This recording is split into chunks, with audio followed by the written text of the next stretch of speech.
We are pleased to have Treasury Secretary Mnuchin here today testifying about the President's fiscal year 2021 budget. The President's budget includes proposals to confront a number of important issues. I want to work with the President, the Secretary, and others in Congress to address these and other pressing issues within our committee's jurisdiction. Drug pricing and multi-employer pension crisis are two such issues that must be dealt with. This budget proposal comes at a time when the economy is very strong, especially for working families.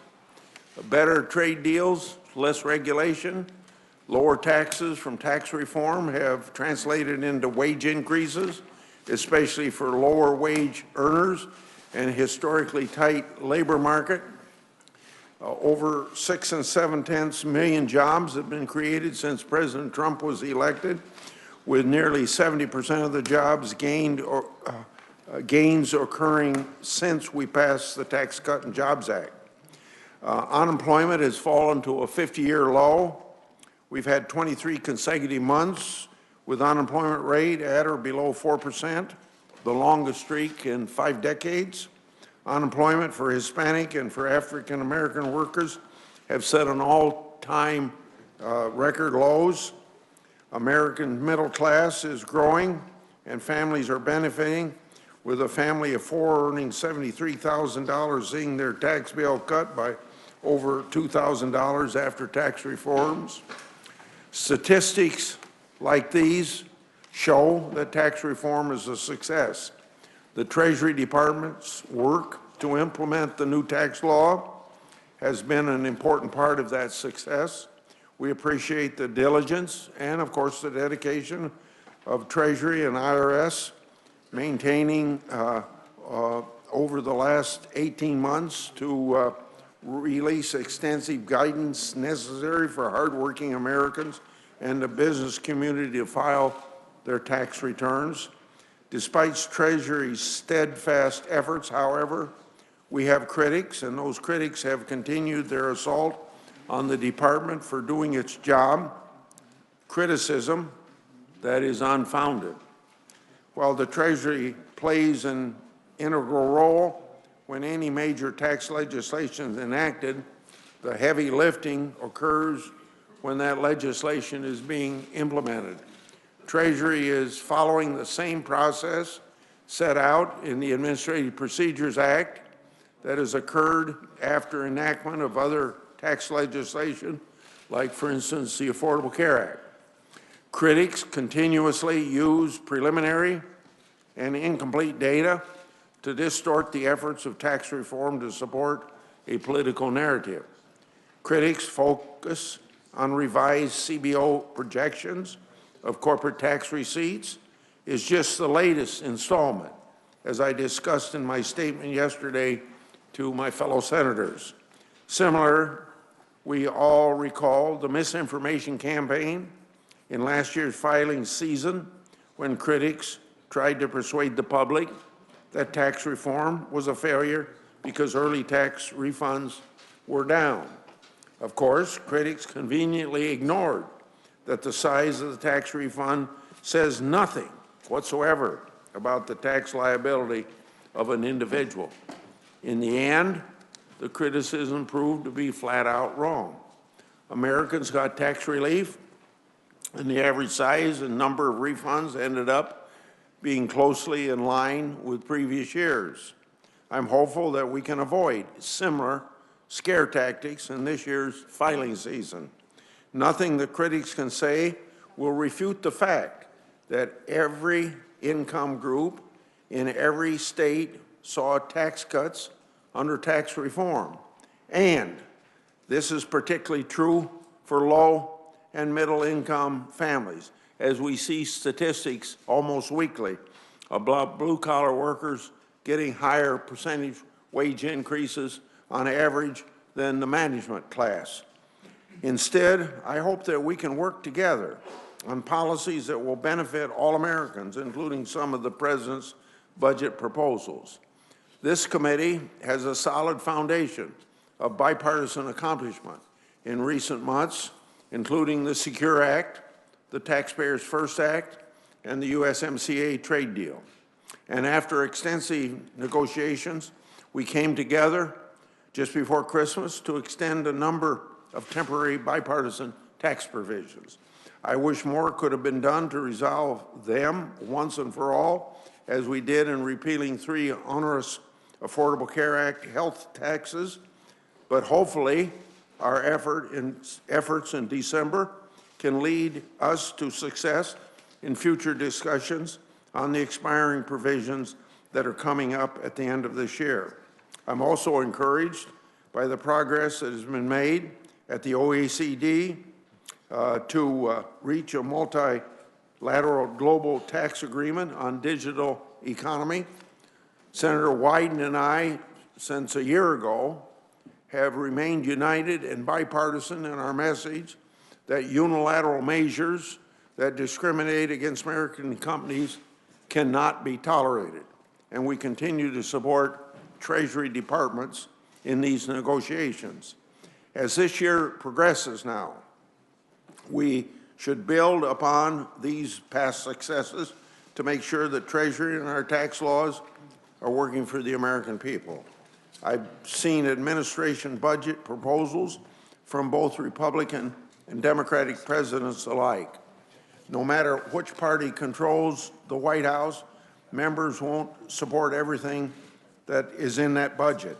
As a matter of fact, one of our former presidents, I guess it was President Obama's last budget, was defeated on a 99-0 vote. As I've said before, in our system, the president proposes and Congress disposes. Even so, today's hearing is part of an important process of looking for things that people on both sides of the aisle can agree on to support the American people in the most fiscally responsible way. I've had my say now, and it's time for Senator Wyden. Thank you very much, Mr. Chairman. And Mr. Chairman, I appreciate also your scheduling this hearing quickly. The Trump administration's budget is built on policies that pillage working families to pay for new windfalls for multinational corporations and the wealthy. This hurtful agenda has been on clear display over just the past few weeks in 2 events I'm going to touch on. First, it recently came to light that the Trump administration, acting on their own, found a way to milk the 2017 tax law to create more than $100 billion worth of shiny new corporate tax loopholes. Now, colleagues, understand these are not the same huge loopholes that I and others warned about back in 2017 when the bill was written.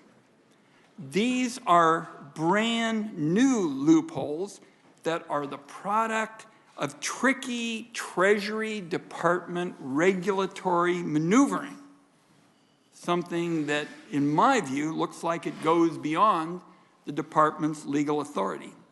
The bottom line, it sure looks like corporate special interests are going to make off with brand new loopholes worth $100 billion, in addition to the outlandish share they got from the original $2 trillion Trump tax law.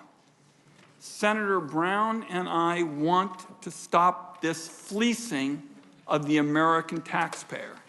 So today, Senator Brown and I are introducing legislation that will close these new loopholes and fix this new source of tax unfairness. When people say the tax code is rigged and the Trump administration has made it worse, what I have just described is a textbook case of what they're talking about. Now, one additional point.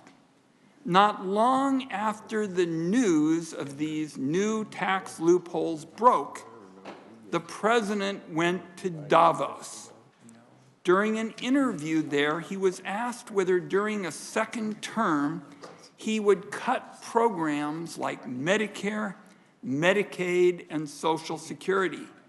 The president said, yes, he would. The president called that, and I quote here, actually the easiest of all things.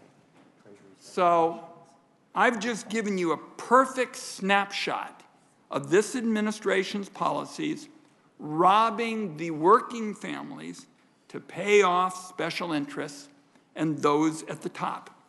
The president says shredding the safety net is a piece of cake. But let's make sure we know what he's talking about. He's talking about Medicaid, a program that pays for 2 out of 3 nursing home beds in America.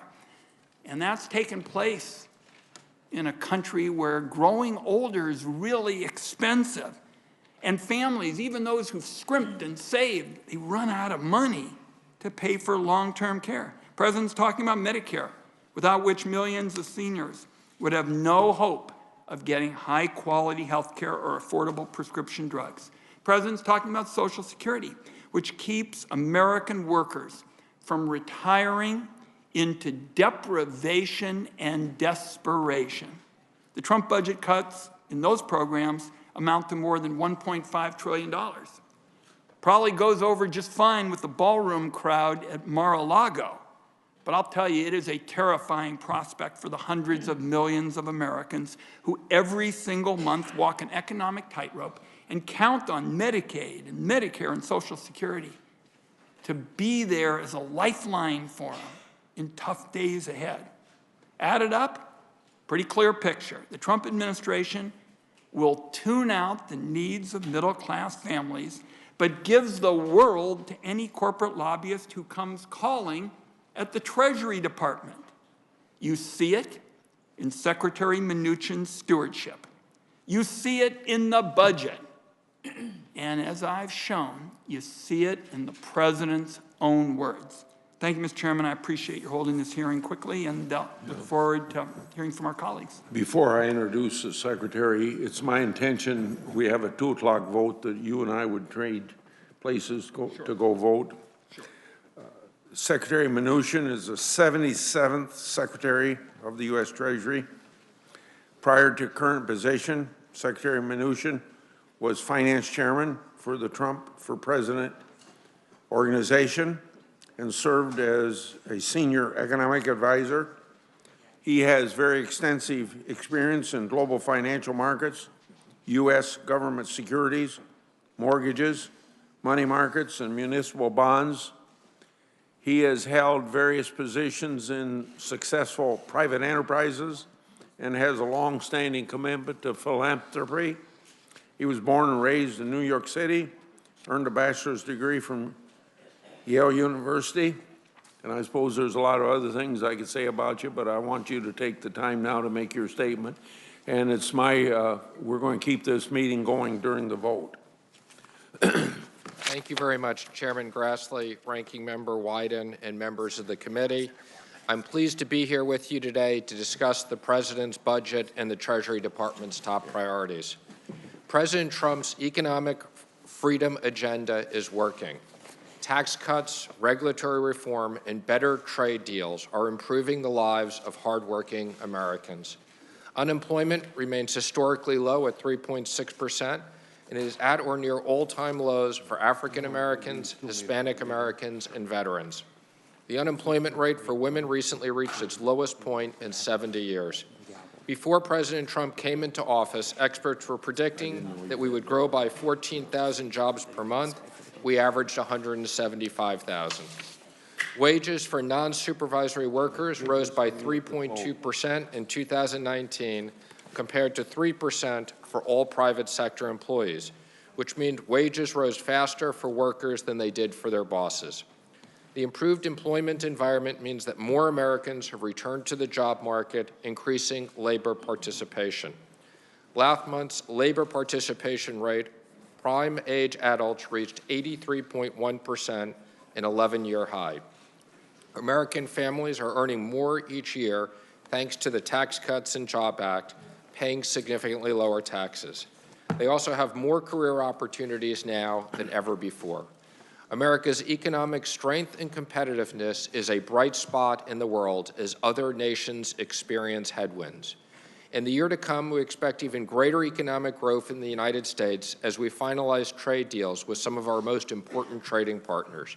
The Phase 1 deal with China will result in critical, enforceable protections for our businesses and a tremendous boost for our farmers. The USMCA will add to our success by setting some of the highest standards ever in a trade agreement. We are proud to have earned the support of a broad coalition of industries. We are pleased that it was passed by Congress with strong bipartisan support.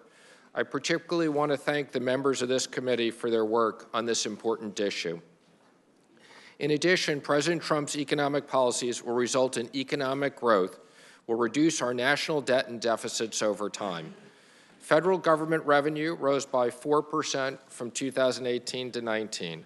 Unfortunately, in order to secure critical funding to rebuild the military, Democrat members of Congress insisted on increasing other government spending, which resulted in overall spending of 8%.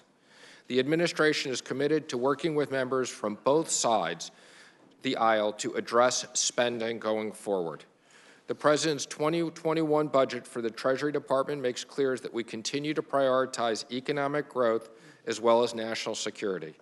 Of particular for this committee, we're requesting $12 billion for the IRS. This includes funding to implement the Taxpayer First Act and the third year of integrated business system modernization. We continue to bring the IRS into the 21st century by updating systems, utilizing data analytics and other technology advances to enhance the effectiveness of audit enforcement activities. We are requesting a program integrity cap adjustment to reduce the tax gap with savings of over $64 billion over 10 years. We also remain focused on improving customer service for taxpayers by reducing call and wait times and enhancing online service capabilities. I am pleased to be here with you today. Thank you very much, and I look forward to answering your questions. Okay, we do 5-minute rounds. Yeah, we'll have 5-minute rounds. Mr. Secretary, critics of tax reform have suggested that Treasury created loopholes for big companies and regulations as part of a secretive lobbying process. The idea that the regulatory process has occurred in secret is hard to understand, given that the notice and comment period in the Administrative Procedures Act gives people opportunity for input. And I don't see how you can do your job of implementing new law that is so far-reaching without listening to stakeholders. The preamble to each set of regulations make clear that Treasury meticulously analyzed and addressed public comments. Sometimes taxpayers were happy with the outcome, sometimes they weren't. I even heard some of these people in my state that weren't happy about them. The business community certainly doesn't seem to think that they've received everything for which they've asked. So, Mr. Secretary, isn't it true that the Treasury's decision about tax reform regulations have been based squarely on technical analysis and legislative intent and not by corporate lobbyists? Yes, Mr. Chairman, that's absolutely correct. Our job is to implement the legislation, not to make the legislation. On a regular basis, we meet with lots of people to take in input. We've reached out to the committee and its staff, and again, we go through a notice and comment period with the public. Second point, I'm pleased to see that the President's budget calls for making the tax cuts and reforms benefiting individuals and small business permanent. This includes the doubling of the child tax credit to $2,000, the nearly double standard deduction, and lower overall individual taxes. It also includes a 20% qualified business income deduction, which greatly benefits small pass-through businesses. So, Mr. Secretary, in Treasury's estimation, have these tax measures been important factors in the high levels of consumer confidence and small business optimism reported since the enactment of the tax reform? And also, would you expect making these tax provisions permanent to have additional positive effects on consumers, small businesses, and the economy generally? Yes, we would, Mr. Chairman. Okay. Yesterday, the House Ways and Means Committee argued that CBO's recent adjustments in the corporate tax receipts is evidence that tax reform costs more than projected, largely because Treasury has provided an additional windfall to corporate taxpayers. However, as I mentioned in my floor statement yesterday, Joint Tax Committee and CBO have confirmed that one cannot infer from CBO's projections that tax reform regulations are inconsistent with the statute. In fact, CBO clarified that other factors drove the change in projections, namely the economy abroad, trade developments, and the reduction in the Bureau of Economics analysis of corporate tax revenue estimates between 2016 and 2018, which then, of course, in turn informs CBO's baseline. It's simply strange credibility to blame tax reform for a change in the baseline from years before tax reform was even enacted. So, Mr. Secretary, is it your understanding that CBO's downward adjustment is a result of a number of factors and that it is, in fact, too early to determine the precise impact of tax reform on tax receipts? And also, does the administration's budget, like CBO, project a steady increase in corporate receipts throughout the current budget window? Yeah, Mr. Chairman, let me say that our analysis has always been higher than CBO. As I've said previously, we believe that the tax cuts will pay for themselves over a 10-year period of time is how we score them. We're 2 years in. We've updated our projections for the next 8 years, and we believe that. Again, let me just comment that spending is increasing as well, but the $1.5 trillion of tax cuts we believe will pay for themselves. Okay. Senator Wyden. Thank you very much, Mr. Chairman. I want to start with what I think is a clear double standard with respect to responding to requests on congressional oversight. I look at the record, and it seems that Democratic requests get shoved to the back of a filing cabinet, or somehow Republican requests get the red carpet treatment. So I want to give you a specific example and give you a chance to respond. Treasury gets 2 requests from congressional committee chairs. One request is backed up by clear statutory language in Tax Code Section 6103, requiring the Treasury Secretary shall provide tax documents to the committee. The other request doesn't have the same legal basis, and certainly to me, it looks political. The request from the Democratic chair with a firm legal basis was met with nothing but legal foot-dragging.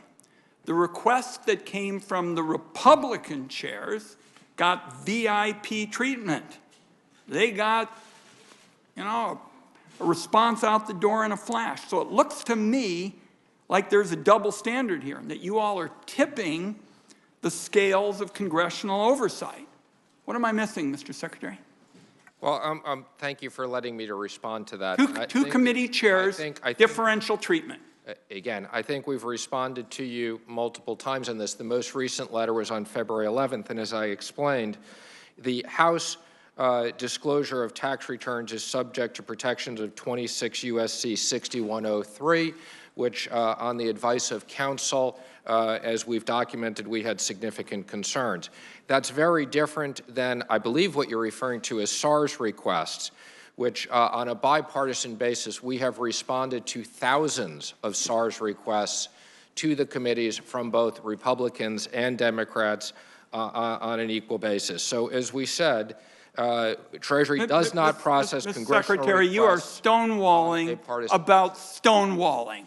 And there that's really not is fair a at all. real double standard. Significantly. Two committee chairs. One gets no response with legal authority. That's the Democrat. The Republican gets a quick response. So I'm just Again, that's just not fair, Mr. Wyden. We've responded to this committee, to your requests and others, of thousands of SARs. As I've said, we are following the law of 6103, And again, on the advice of counsel, we have not responded to that. I gave you a specific example involving the tax returns that shows the double standard. No, We there's had not a double statutory standard at authority. all. Okay, one has to do with SARS. That's under a different section, which we've responded to your requests and the Democrats' requests on this committee equally with the Republicans. Let's talk about something else where, once again, it sure looks like there are sweetheart arrangements that don't meet the test of the public interest. And I'm talking about the deal Turkey's state-owned bank, Halk Bank, which has been accused of a billion-dollar scheme to help Iran evade our sanctions. And it sure looks like Erdogan and his son-in-law have been personally implicated in it. And since taking office, you've had 7 meetings, 7, with senior Turkish officials. 2 of them were meetings in the Oval Office with Erdogan and one with his son-in-law. They were directly implicated in sanctions scheme. You met with them. Doesn't this send a horrible picture to pose in the Oval Office with sanctions violators? I mean, is it just open season for sanctions violators in your Treasury Department? Mr. Wyden, I've literally met with hundreds of world leaders and finance chairs, so 7 meetings is nothing that's rare. What were the meetings about? On that. Mr. Secretary, what were the meetings about? I was just about to finish. Good. Those meetings were about many important strategic issues. As it relates to Halk Bank, I can't comment on the specifics because that is subject to inquiry, both on the Department of OFAC as well as the Department of Justice. Finally, let me be clear on these new loopholes that were created. You've made it out like in some way the minority was involved in this. Our input was never sought in connection with this whole array of loopholes. I know because I would have been fighting them every step of the way. Thank you, Mr. Chairman. Since you brought up the first issue with him, I'd like to give my view of that, not to defend the Secretary, but just to state where I'm coming from, because I'm the instigator of some of these requests, whether it's the minority generally or whether it's Senator Wyden right now. You've publicly expressed their frustration that Treasury has responded to the committee and produced requested documents, but they allege that Treasury has not done the same for the minority. I think that that's wrong, and I've done a lot of oversight work with Senator Wyden, and we work together on most of this stuff, and we're even working together on this particular issue. As the department itself wrote in a letter yesterday, and I'll put this letter in the record without objection, to Senator Wyden, the categories and types of documents that I have sought from Treasury have also been made available to Senator Wyden and his side of the aisle. My investigation with Senator Johnson has nothing to do with 6103. We're proceeding methodically with oversight instead of running fast, skipping steps, and failing to litigate privileged claims. And at this point, privileged claims don't even apply to our request. So are you asking for a rebuttal to what I just said? Yeah, and I'll be very brief, Mr. Chairman, because I'm asking a question of the Treasury Department. What we're talking about were 2 instances where Treasury documents were requested by committee chairs. In one instance, the Secretary has stonewalled the response. In the other, he fast-tracked the request. That's what looks like a double standard to me, period, full stop. Okay, Senator Langford, and then after Senator Langford, there'll be Stabenow. Mr. Secretary, thanks for being here. Thanks for the insight that you bring to this. Obviously, we'll go through the President's budget proposal. As every President's budget proposal comes to Capitol Hill, it gets reviewed and then gets set aside. It's a set of ideas, and we'll go through it, but there are a lot of good ideas in this as well, and I appreciate the hard work that goes into it. I will be interested to see how history looks at this economy 25, 30, 50 years from now. We look back at the Reagan economy and the Clinton economy, and to see the growth that's happening, I'm watching some pretty remarkable growth happening in this economy since the Tax Cut and Jobs Act, and what you have overseen from the Treasury right now. If I'm looking at this correctly, during the previous administration, there were 3,600 manufacturing job losses. During this administration, we're gaining 12,300 gains in manufacturing alone during that time period, so it's a pretty dramatic turnaround. Beginning in March of 2018, 21 consecutive months that there are more job openings in America than there are people looking for jobs in America. That's pretty remarkable. And for the last 16 consecutive months, we've had hourly earnings for folks that receive hourly pay at 3% or higher every single month. That's a pretty remarkable economy that's happening right now. And so thanks for all your work, because you put a lot of work into this to be able to go through the process. I want to ask you about a couple of process things in this. I've done a lot of work, as many members of this committee have, on ending government shutdowns, on trying to get away from long-term CRs, and to try to get a solution on the debt ceiling. Those are three things that hang out there. So while we're talking about budget issues, that always tends to be a part of the conversation on there. Can you put an estimate on the costs, financial costs, on government shutdowns, on the cost for long-term CRs, and if there are alternate solutions for dealing with debt ceilings? Well, I don't have the specific costs of those, but I will tell you they are quite costly. Particularly the CRs have a very significant cost on the Department of Defense and their long-term planning. There's no question that's a significant issue there. I would also just comment, I do share your concerns about the debt ceiling. I think that we've done 80 of those in the last 50 or so years. I think that everybody would agree we cannot ever get to a point where we would default on the U.S. government debt. And I would encourage Congress to think about a process that when we approve spending, we simultaneously approve the necessary borrowing. When you interact with your peers around the world on how they handle debt ceiling, what is their conversation with you about debt ceiling and how their government handles it? Most people do not have debt ceilings the way we do. Right. And so this is a national anomaly for us. It was designed to be something to help control spending, but when we've had 80 of them over the last 50 or 60 years, as far as a debt ceiling increases, they're clearly not managing our spending. They've become, as Senator Whitehouse says so well, the bear trap in the bedroom, that really there's no good result of having a bear trap in the bedroom through the whole time. So it is an issue we do have to resolve. Insight that you may have on that from Treasury would be helpful to us as well.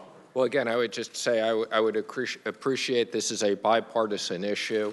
Obviously, spending is approved on a bipartisan basis, and it is important that we get to a process where we increase the debt ceiling at the same time. Let me ask two quick questions on this. Opportunity zones. You have 3 tranches of regulations that have come out on opportunity zones.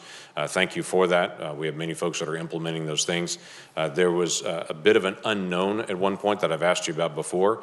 A business cannot have more than 5% of their income on things like alcohol sales and other things that are listed in the code. Particularly, they can have up to 5% of their income and still be a recipient of the opportunity zones.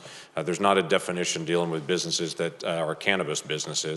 Are they within that 5% amount, or are they not at all because there's a federal prohibition on cannabis sales? I'm going to have to get back to you on the specifics. That'd be helpful to get clarity, because there are cannabis businesses across the country that do fall in opportunity zones. They'll need clarification on that one. You and I have spoken about before. It's difficult to give a federal tax benefit to something that is against federal law. But that's not clearly defined in the last tranche of the regulations. The other one is there's a request in this budget to be able to transition Secret Service from DHS back over to Treasury, where it used to be before. Can you give us some definition on that? Thank you. I appreciate the opportunity to comment on that. Let me just first say that this has support on a bipartisan basis from the current president and the last several presidents. I think you know the Secret Service has a long history, was started at the Treasury Department to counter counterfeiting. We think that there is tremendous integration, moving it back in working with all of our terrorist financing activities and working on our cyber issues. And again, this is something that has tremendous support within the Secret Service. Okay, we'll look forward to more details on that.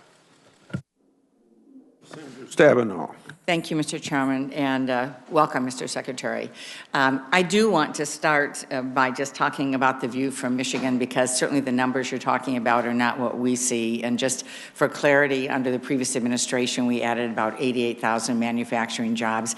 Up until the last 3 quarters, we added about 12,000 under the current administration. But for the last 3 quarters, we've seen 2 quarters where we actually have lost manufacturing jobs, and the last quarter was flat. So the view from the ground is different than what you're seeing, and certainly in Michigan and in the Midwest, we have not seen wages rising like you're talking about. We got a lot of folks working, 1 job, 2 jobs, 3 jobs. Wages saying 3 or 4 jobs, trying to hold things together.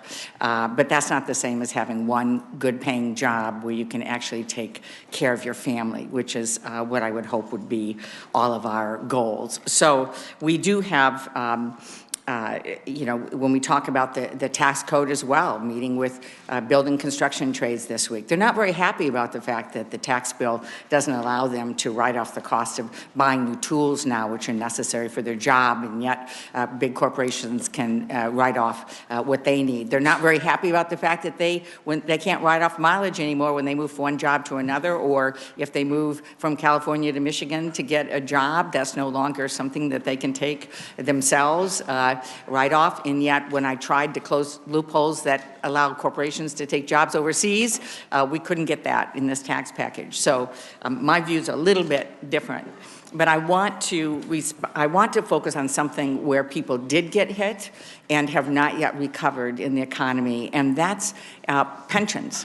Folks that have worked hard their whole life and actually trusted everybody, corporations, government system, that said that maybe I'll take a little bit less in wages, put money in a pension plan so I have it when I can retire with my family.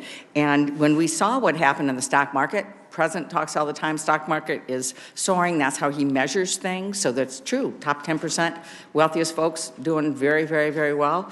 But one of the ways that working people aren't is what has been lost in the stock market and others with the crash as it results in pensions, in reductions. So as a result of the financial crash, we know there was over $1.2 trillion just in IRA and 401k loss, not counting the pension system. And so my question relates to, what are you guys going to do? What do you support in terms of what needs to be done for the Pension Benefit Guaranty Corporation? We know that we have 1.5 million Americans that are going to lose the plans that they've paid into their whole life. They're totally at risk in the next 20 years, and all we need is 1 big failure, like Central States, and we will see the federal backstop go insolvent. And so this is a very, very big issue, and we have a proposal put forward, passed by the U.S. House of Representatives, called the Butch-Lewis Act, that would give them time to recover. I mean, we certainly were willing to weigh in our government to give huge loans to Wall Street, but yet the folks who lost their pensions are very afraid and are still waiting for somebody to recognize what they lost. And so what are your ideas? What are you planning to do to protect people's pensions? Well, thank you for your comments. And I do agree with you. The pension issue is a serious issue. I serve on the PBGC, so I am well aware of the issues there, as well as, I think you know, we administer certain functions associated with the multi-employers. And I acknowledge there are some significant issues. So I look forward to working with this committee on a bipartisan basis to consider legislation to address these issues. And we stand ready to provide technical assistance on a bipartisan basis to analyze things for you. I guess my question would be, does the President support the Butch-Lewis Act that came over from the House of Representatives that's now before the Senate? I can't comment on that specifically. What I would say is the President is interested in looking at, on a bipartisan basis, these pension issues. And well, in the interest of almost... I personally have met with some of the people from these pensions at various members of the committee. So well, again, I just want you to know that this, while we're all basically not acting at this point, other than we were able to come together on minors, which I thought was very, very positive. But the reality is I have folks in Michigan who now have gotten a 70% cut, 70% cut in their pension. Now, you know what? That's pretty significant, pretty terrifying for people. So we need action. We need action. We know what it is. We know what needs to happen. We know the numbers. We just need to act. And people are counting on us to do that. So I'm anxious to know what the president will do to act. Thank you, Mr. Senator Carper. Welcome, Mr. Secretary. I just want to start off by talking a little bit about climate change and energy policy, tax policies that might help us create some jobs and actually address climate change in an appropriate way. My wife just got back from a trip with some of her friends to Antarctica last month, and she said it was pretty warm. She was surprised. And we were really surprised over this past weekend when the temperature there hit 65 degrees at the South Pole in Antarctica, 65 degrees. People say, was that a record? It sure was. And it beat the record that was set just a couple of years earlier. Northern California, you will remember Northern California had wildfires as big as my state, a place called Paradise. We just went up in smoke. Australia had wildfires last month. They were the size of West Virginia, where I was born. In the Midwest, huge floods, hard to get plants, crops into the ground, seeds into the ground. Last 5 years, the hottest 5 years on record. This past month of January, hottest January on record. And it's a great song. It starts with the lyric, "Something's happening here, just what it is ain't exactly clear." I think something is happening here, and I think it's pretty clear what's going on. There's way too much carbon in the atmosphere, and there's ways that we can address that. One of those ways is through our tax policy, and the administration has proposed, as you may know, to eliminate some clean energy tax incentives and undermine goals that the president said over and over again that he wants to achieve.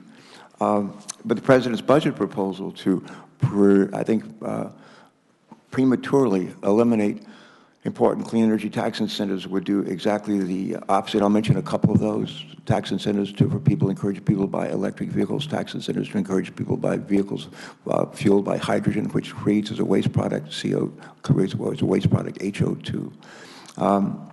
Tax policy that incentivizes people to buy vehicles powered by natural gas. The reason why those are important is because the greatest source of carbon emissions on our planet come from our mobile sources. Number two is our power plants. Number three is our buildings. But we have some, instead of proposing tax policies that actually lead to reducing carbon and our planet with respect to mobile sources and buildings and so forth, we're getting just the opposite. Why is that? Let me just comment, because you've addressed a lot of different issues. Again, let me just say the president very much supports clean air and clean water, and having a clean... he's reduced the administration, I'm sorry, the administration proposed to reduce EPA funding by, I think, almost a third, but go ahead. Again, as it relates to, I think you've addressed a whole bunch of different credits, including electric car credits and others. Again, I'd be happy to come and talk to you about the different policies. I don't know what you want me to comment on specifically on this. Okay. I'll just be as direct as I can be. The greatest source of emissions on our planet is our mobile sources, our cars, trucks, and vans. There are ways to use tax policy to encourage people to drive vehicles, including trucks, that are a lot more energy efficient. And instead of supporting tax policies that will do that, we get just the opposite. The other thing I'd say would be really helpful for the administration, instead of just talking about transportation infrastructure, to actually say, when I was governor, and I would propose, I was governor for 8 years, we had tax cuts 7 out of 8 years, balanced our budget every year. I'd propose transportation infrastructure improvements in my little state, but I always propose ways to pay for it. And we really need the support of the administration as we go through this year, figuring out what to do on transportation, roads, highways, bridges, surface transportation, but not just to say, oh, this would be great, wouldn't it? But say, this is how we'd pay for it, And that's a conversation we can have maybe when we get together. I appreciate that. Thank and you. the President is very much interested in infrastructure, particularly roads, highways, rail, and others. I've had several meetings with Richie Neal to see if we can find certain ways to work together on a bipartisan. The President actually mentioned the Barrasso bill, which my staff and I helped to write during his State of the Union address. I actually held up, when he talked about the need for transportation infrastructure, I actually held up my wallet. He didn't see it, but it was a way if he had. It was to remind him that it's not just enough to just pay, to say we're going to do stuff. We actually have to figure out how to pay for that. So Agreed, and I was encouraged. I believe it was passed 24-0 or something. Yeah, that's fine. The last thing I want to ask, tax policies that pay for themselves. When we adopted the tax package about a year ago, 2 years ago, we said it was going to pay for itself. I think whether as the CBO, any number of entities have said it doesn't really pay for itself. That one hasn't paid for itself, and it's not going to pay for itself. Do you have a rebuttal for that? The numbers are rather staggering, because I think CBO said it estimated that those so-called tax cuts added an additional $228 billion to the deficits for 2019. How do you respond to that? Sure. Well, let me just comment, and I've said this again. I stand by our comments that the tax cuts will pay for themselves. This will be simple math. So we measure this over 10 years. We got 8 years left. I look forward to writing a committee a letter in 8 years going through all the exact numbers. The first 2 years, our numbers are right, our projections. As part of the budget process, we go through estimating the next 8 years. Again, based upon our estimates of growth and various different issues, we do believe they'll pay for themselves. That's different than the deficit because we have increased government spending and we can't pay for it twice. Thank you. Senator Menendez. Thank you, Mr. Chairman, Mr. Secretary. We're facing a precarious moment in our republic where truth is under assault by partisan peddlers of alternative facts who seek to obfuscate the truth, attack those who dare to stand up and speak it, and gaslight the public, all in the name of politics, where blind allegiance to a single person is valued over fidelity to the Constitution. So I'd like to go over a few points today and correct the record so the American people have the truth before them. Now, President Trump claims to have inherited a, quote, disaster of an economy from President Obama, and he takes credits for what he calls, and I quote, an economic turnaround of historic proportions. Mr. Secretary, how long has the U.S. economy been posting positive GDP growth? It's the longest running economic scenario we've been in. Absolutely true.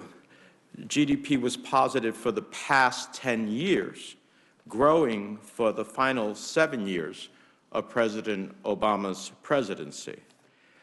So it's been growing for the last 10 years, including the final 7 years of the Obama presidency. And we can both agree that President Trump has been in office for about 3 years. Is that correct? That we can definitely agree on. Okay. So the economy was already growing for 7 years before President Trump took office. Let's talk about jobs. President Trump claimed he will be, quote, the greatest jobs president that God ever created, close quotes, and has repeatedly criticized President Obama's jobs record. Let's compare the last 3 years of the Obama presidency to the first 3 years of the Trump presidency. Can you guess who created more jobs?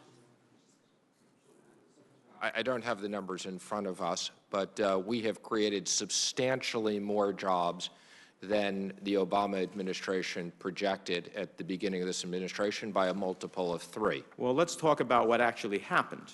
The economy gained 1.5 million more jobs during the final 3 years of President Obama's presidency than the first 3 years of the Trump's presidency. So President Obama added 8.1 million jobs during his final 3 years in office. That is more than the amount of jobs added during the first 3 years of the Trump presidency, which is roughly about 6.6 million. So the fact of the matter is is that what we had is a growing economy. GDP was growing, strengthened dramatically over the last several years before this administration took over. More jobs were created in the final 3 years of the previous administration than when this administration took over. And then let's talk about what it really means to families. During the last 2 years of the Obama administration, median household income increased by $4,800. During the first 2 years of the Trump administration, household income increased by less than a third of that. In fact, median household income only increased a mere $550 in 2018, far short of the $4,000 to $9,000 gains promised by this administration. So let me recap. Let's get to the truth. The Trump economy created less jobs and delivered under a third of the earnings to families than the final years of the Obama presidency, all the while nearly doubling the deficit to $1 trillion. So I think there's a truth. The truth is a real disconnect between what the administration is saying and how people are living. Bedrock middle-class goals of owning a home, sending your kid to college, saving enough for retirement are distant realities under this administration's economy. So I think that's important to set the record straight. And then finally, let me ask you, does the department commit to that its actions, policies, and investigations, including sanctions, will remain free from political pressure by the President? Because I look at the recent nominee, Ms. Liu, who was supposed to be before the Banking Committee, where I also serve, and her nomination has been pulled. I look at issues on the question of how we're enforcing sanctions, many of which I helped write. Can you tell this committee that the Department will conduct its actions, policy, and investigations, including sanctions, free from political pressure by the President? Well, I'm happy to answer that, but let me just get to, and be happy to send you a follow-up. Can you answer my question first, that question first? I just want to say, I have the numbers on disposable income are $4,452 from December 17 to 19. In regards to your question, I will specifically say no, okay, that I oversee the Sanctions Department. Sanctions are driven by foreign policy. Foreign policy is directed by the President. So no, specifically, I would say that sanctions, as are other foreign policy, are by direction by the President and executed through me. So political considerations will take place. I'm not talking about policy considerations. I'm talking that political considerations will take place in your enforcement of sanctions. I didn't know you were differentiating political from policy. Well, I think there's a big difference. Again, Thank you, Mr. Chairman. Secretary Mnuchin, welcome. It's nice to have you here. I'm going to follow up on one point of my colleagues have been talking about, because we have the actual growth numbers for FY19. And you say that the 2017 tax bill pays for itself based upon one issue, the economic growth, which we all recognize. You had projected, OMB, 3.2% growth in FY19. The Congressional Budget Office said 2.4, quite a difference. Well, we now have the actual, it's 2.3, very close to OMB. Now, we don't have the actuals for any of the other years, but the differences between CBO and OMB is pretty dramatic on the economic numbers. So what does CBO know that you don't know, and why were they able to project the growth for the first year we have, 2019, when you are projecting over 3% throughout this time? well, there were a significant number of things that impacted the growth this year. One was the global slowdown. Two was the GM strike. Three was Boeing. So there were a significant number of issues that dragged down GDP in the range of the 50 to 70 basis points. At the end of the day, the projections are dependent upon GDP and economic numbers going forward. And a big difference between the CBO projections and ours are economic growth projections going forward. And you can understand how we are concerned that about the tax bill adding greatly to the deficit, because Congressional Budget Office has been much more accurate than OMB. I just point that out, and that's why we are concerned by these, we think, unrealistic growth numbers. And as you said, you'll be able to come back and show us. We don't know for how many more years, but you'll be able to come back and show us, and we'll see whether, in fact, that holds true. I want to say something positive about your department, particularly the Office of Tax Policy. At one of our hearings, I sent a question and was answered on Section 179D, the energy efficient commercial building deduction.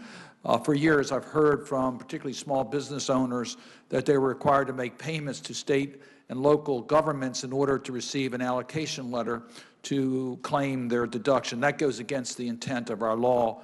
And the letter that was sent back by the Treasury acknowledges that that is, quote, inconsistent with the policy goals of Section 179 for the owner of a public building to seek, accept, or solicit any payment from a business that's quid pro quo for providing the written allocations, end quote. So I want to thank you because I think this letter will go a long way to, I hope, to provide the clarity we need. If it does not, I'll be back in touch with you to make sure that the law, in fact, is carried out.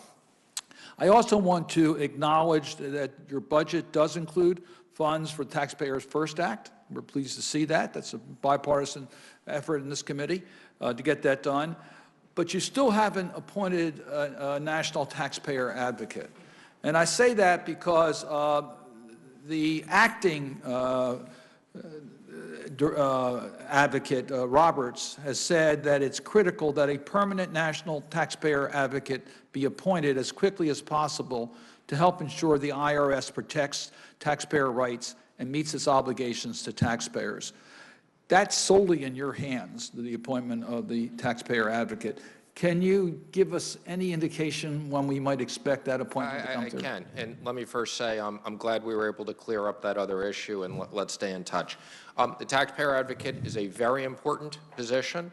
We've interviewed some very, very qualified people. We've made a final decision at the recommendation of the commissioner, and I expect we'll be announcing that in the next few weeks. Oh, good. I'm glad to hear that. And the last thing I'll bring up is I'm pleased the budget has the modernization of IRS and the technology. I think that's important. I worry about the personnel numbers. We've seen a dramatic reduction in the last decade, about 20% reduction in the workforce, whereas you've had a significant increase in the number of tax returns. This budget again cuts the full-time equivalents at IRS. And I worry that you don't have the workforce you need and be able to retain the experienced workers at IRS and professionals in order to carry out that responsibility. So I hope we can work together. Congress has been I think a little bit more generous in this area, so I hope we can work together. This committee has a responsibility to make sure the tax code is carried out effectively. We have the audit staff we need, et cetera. So I hope we can work because I think you may have, you need more help. We appreciate that. Thank you. Senator Hassan. Well, thank you, Mr. Chair, and I want to thank you and Ranking Member Wyden for holding this important hearing today, and thank you, Secretary Mnuchin, for testifying today about the Treasury Department's budget proposal. Mr. Secretary, when you testified to this committee last year about the Treasury's budget, I spoke about the importance of robustly funding Treasury Department programs that combat terrorist funding streams and other forms of illicit financing. I am pleased to see that the 2021 Treasury budget proposes increased funding for the Office of Terrorism and Financial Intelligence and for the Financial Crimes Enforcement Network. These offices play a vital role in combating emerging national security threats.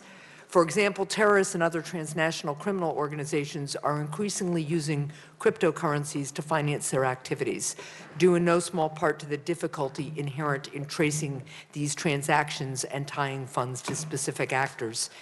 Mr. Secretary, how will the Treasury's proposed budget increases assist the Department in monitoring suspicious cryptocurrency transactions and prosecuting terrorists and other criminal organizations financing illicit activities with cryptocurrency? Well, first of all, thank you, and thank the committee for the generous support on us funding increases in these areas over the last several years. We've really built up a very dedicated career staff. And specifically on Cryptocurrencies, we are spending a lot of time on this on both an interagency basis and with the regulators. We're about to roll out some significant new requirements at FinCEN. We want to make sure that technology moves forward, but on the other hand, we want to make sure that cryptocurrencies aren't used for the equivalent of old Swiss secret number bank accounts. So we share your concerns, and you'll be seeing a lot of work coming out very quickly. Well, thank you, and I would look forward to continuing to work with you about that. Another question. Under the previous administration, Treasury Department budgets contained proposals to improve the research and development tax credit for new and small businesses. As you know, the R&D tax credit supports the efforts of startups to invest in the development of new innovative products that lead to job creation and economic growth. That's why I've introduced bipartisan legislation, along with Senator Tillis, that would modernize and expand the R&D tax credit for startups. Mr. Secretary, for this year's budget, did the Treasury consider including any proposals to improve the R&D tax credit for small businesses? And would the Treasury be willing to look at our bipartisan proposal to see how we can work together to support entrepreneurs? We would very much look forward to working with you on that, and I'll have my office follow up to make sure we're on top of it. That would be great.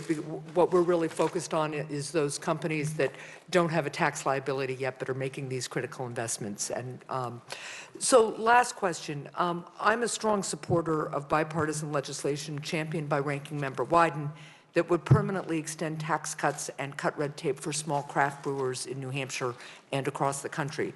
Last year, along with Senators Roberts, Menendez, and Daines, I was on a task force that recommended, on a bipartisan basis, passing permanent relief for craft brewers. As part of this effort, it is vital that the Bureau of Alcohol and Tobacco Tax and Trade, which is, as you know, within the Treasury, receive increased funding to clear the backlog of approval requests for new beverage formulas and labels. I continue to hear from New Hampshire brewers that delays in approvals are slowing their business growth despite the additional funds that Congress has provided and years of work to cut down on the backlog. Mr. Secretary, can you explain to the committee what resources the Treasury's budget would provide to the Bureau to address this backlog, and will you commit to continuing to work with Congress on this issue?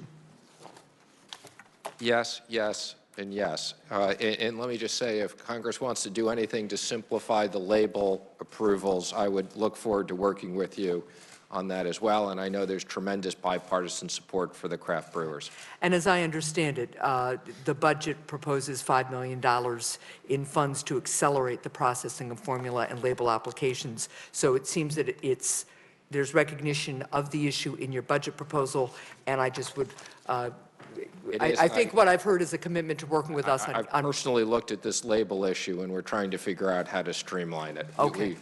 Let's keep working on that together. Thank you very much, and thank you, Mr. Chair. Senator Cortez Masto, I'm passing over Portman and Toomey, so if they come back, they'll be ahead of some other people that are here. Go ahead. Thank you, Mr. Chairman. Mr. Secretary, in your comments that you provided today, you state that federal government revenue increased by 4% from fiscal year 2018 to fiscal year 2019.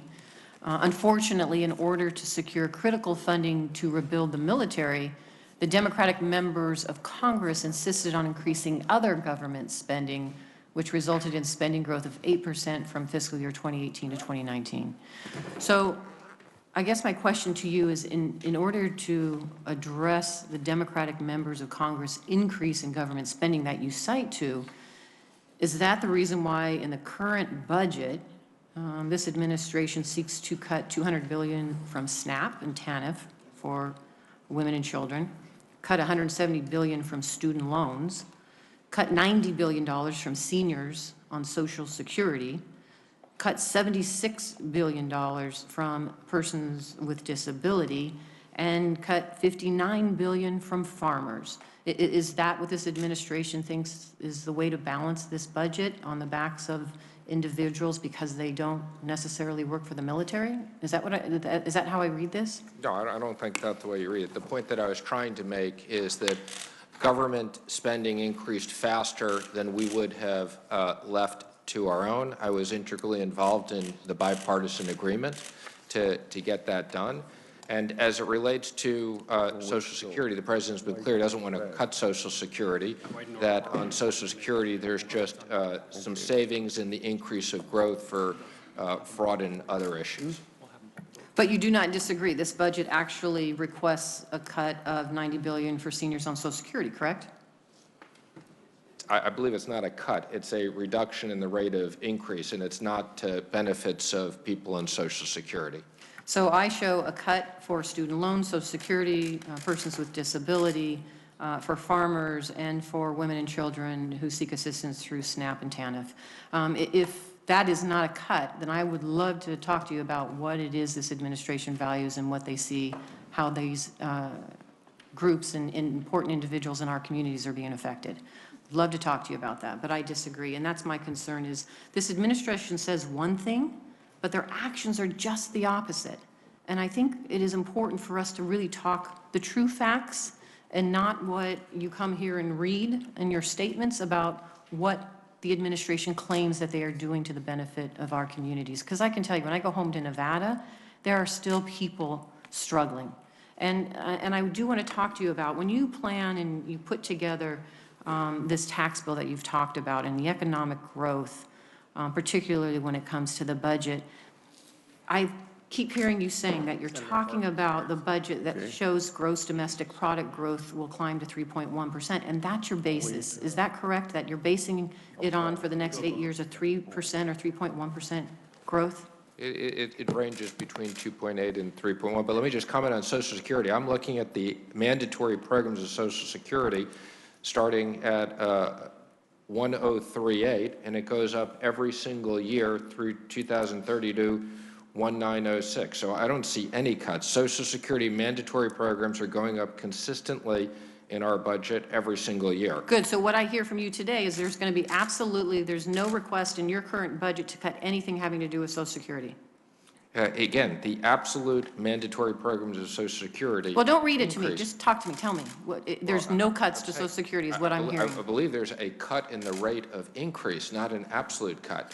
But again, I'd be happy to follow up and go through this. Let's talk about it, because if you're cutting Social Security and the resources and the individuals and the time for the people who work in Social Security to help people in need, then you're impacting the people of need. So let's talk about that. And I'm running out of time, but let me ask you this. If you're projecting a 3.1% or 2.8% growth for the next 8 years, and you have independent forecasters saying it's only going to be 2% or 2.2%, and you yourself have said you have concerns that growth might be impacted by the coronavirus, that 3% growth, then why aren't you adjusting it downward, I guess is my question, to ensure that we come in 8 years and the tax bill has been paid for? How do we pay for that? Well, the Corona and the Boeing is just a one-time. When we did the projections, they were back. What does that in mean, October, one time? It's just it'll just impact 2020. So the coronavirus isn't going to impact growth over the next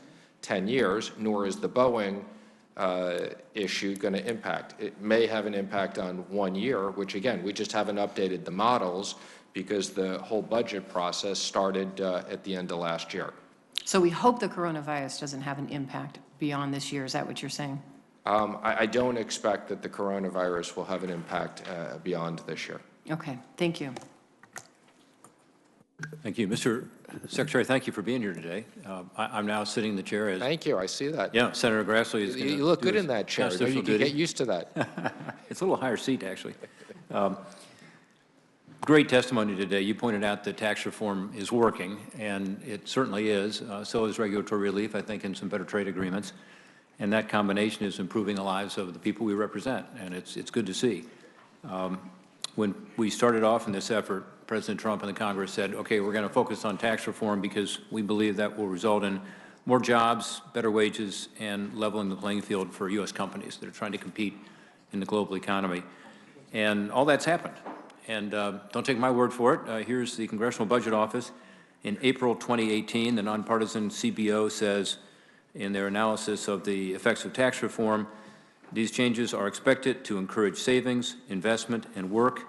CBO also estimated that the bill would reduce the incentives for companies to invest overseas by $65 billion per year.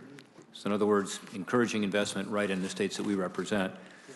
Together, these positive impacts on the economy, they said, would result in an average GDP increase by about 0.7%, and these CBO projections have held steady. In fact, just last week, CBO said again in a new blog post, the tax bill's effects on the economy have appeared consistent with our initial assessment. So that's CBO, but the numbers are clear. They're out there. Prior to tax reform, CBO said the economy would create an average of 107,000 jobs per month in 2018. We actually got an average of 193,000 jobs. They also said that in 2019 it would be 27,000 jobs per month. So far we are 6 times ahead of that average at 175,000 jobs. So, you know, that's great. The thing that I like best is the wage growth. We've now seen for 18 straight months wage growth of over 3%. And as we know from the Bureau of Labor Statistics information, this is primarily helping folks who are non-supervisory, which means blue-collar workers, mid-income, low-income workers. And that's just awesome news. It's the longest period we've been able to see that kind of wage growth since before the Great Recession. So it's working. One thing that you will talk about a lot, I know today, is the international side. I've already heard you talk about it some. People are bringing money home. The old tax system encouraged those companies, as you know, to leave their income overseas, not to bring it back and pay our taxes. And the international provisions were designed to end that lockout, and that's exactly what's happened between January 2018 and September 2019. Last data which we have, companies brought back over $1 trillion in overseas earnings, more than the previous 6 years combined. So those who say it hadn't made any difference, look at the numbers, which is why, by the way, on a bipartisan basis, we all agreed we had to do this change of lowering the rate and going to a territorial system. It's actually working. And tax revenues are up, not down, which is another thing that you've talked about a lot. I think you've done a very good job of trying to implement what was a complicated tax bill, let's face it, particularly on the international side. And I want to commend you for that. It's a difficult job, a whole new international tax system, again, one that was very bipartisan in its creation. Although at the end of the day, we didn't get a bipartisan vote, that part of the legislation was always something that we believed was a good idea on both sides of the aisle. In fact, Senator Schumer and I co-chaired the task force that came up with an international plan that was very much along the lines of what we ended up with. I think you've been unfairly criticized by some who have said by making the implementation changes that you are somehow not in keeping with the tax bill. I think it's just the opposite. And I must say that today I heard people pointing to the CBO baseline as a reason to say that, evidence of that. And I just say that's not how the regulatory and budget process works. Treasury does not score tax regulations.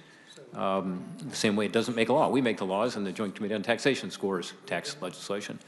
And so your job is to implement the law in accordance with congressional intent, and I think you've done your best to do that. Second, the Joint Committee on Taxation is the one that, again, provides this, not the CBO. CBO may take into account some of the same assumptions made by joint tax, but they also incorporate hundreds, if not thousands, of other data points. So it's also important to note that CBO made both upward and downward revisions in terms of the overall forecast, and the critics only tell you about the downward revisions, which I think is interesting. So my sense is that the CBO downward revisions also come in large part because companies are actually paying more in Section 965 taxes, that's the repatriation taxes, in the first couple of years than they expected. And as a result, we gave companies 8 years to pay it. Companies paid it more quickly than that. So that's not a tax cut. Those are taxes already paid. On the GILTI, which was meant to be a guardrail in this new territorial system, I know that you have, again, come under some criticism on the way you have handled that. This is exactly what we intended, which was that we would have the ability to bring profits home, create that incentive, and trillions have come back, as we talked about. But at the same time, under GILTI, those companies who wanted to shift to low-tax jurisdictions would be penalized.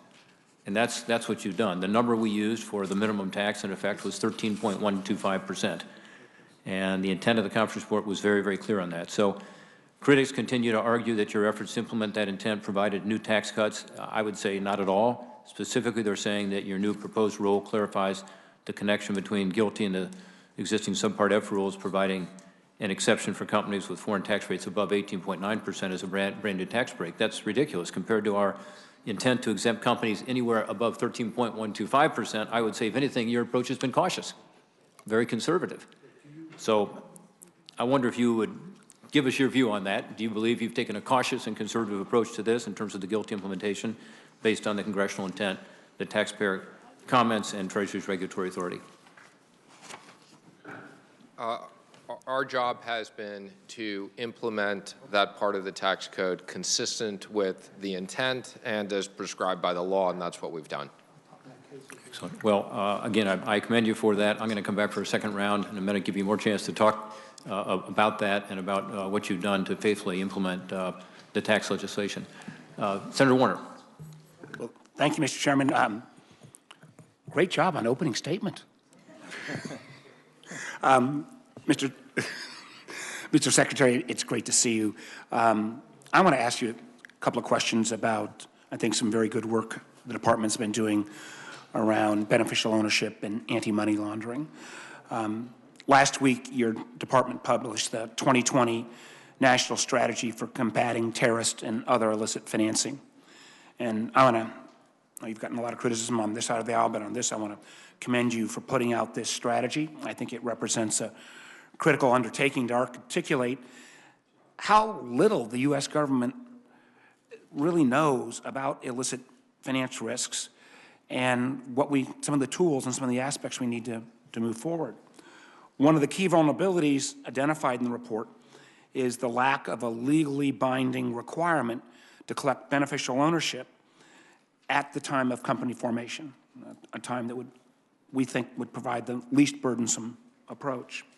This failure to have this basic beneficial ownership information hinders law enforcement's ability to swiftly investigate criminal actors, as the report points out. But it also drives up significantly the cost of law enforcement and cost on both the public and private side. So first question is, Mr. Secretary, do you agree that one of our most urgent national security and regulatory problems is that the U.S. government still has no idea who really controls shell companies, in many cases being used to move billions of dollars across our economy? Well, thank you, Senator Warner. I think this is a critical issue, and I also want to thank you because I know you spent a lot of time with our department on this, and I would encourage the committee on a bipartisan basis to work on legislation. I think this is critical. It's critical not only here, but as we push forward FATF and other policies around the world, this is a glaring hole in our own system. Well, one of the things I'd also like you to comment on, I see some of the risk from my role sitting on the Intelligence Committee when we see regimes like China, Iran, North Korea that frankly use U.S. shell companies to hide some of their activities. I think we've seen it a lot in terms of activities around fentanyl production.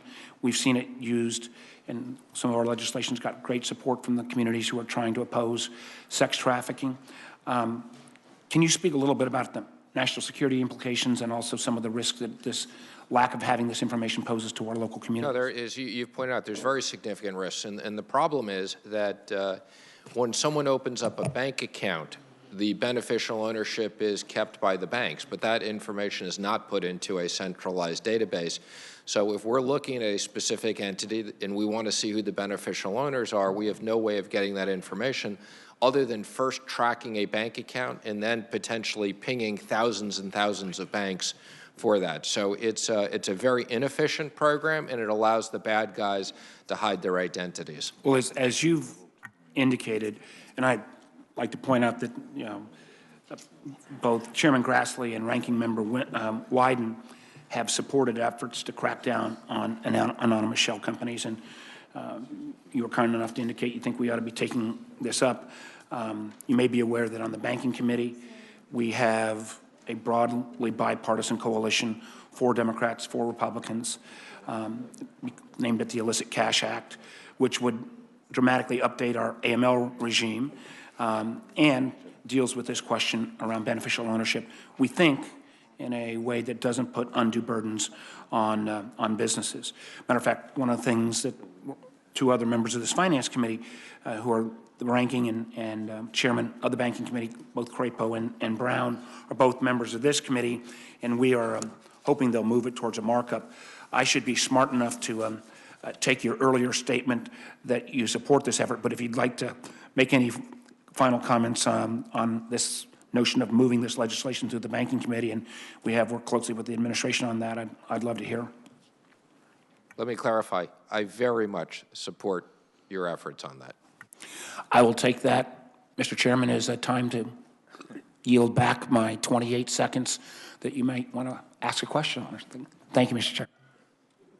Thank you, Senator Warner, for your responsible approach. Senator Casey. Mr. Chairman, thanks very much. Mr. Secretary, good to be with you.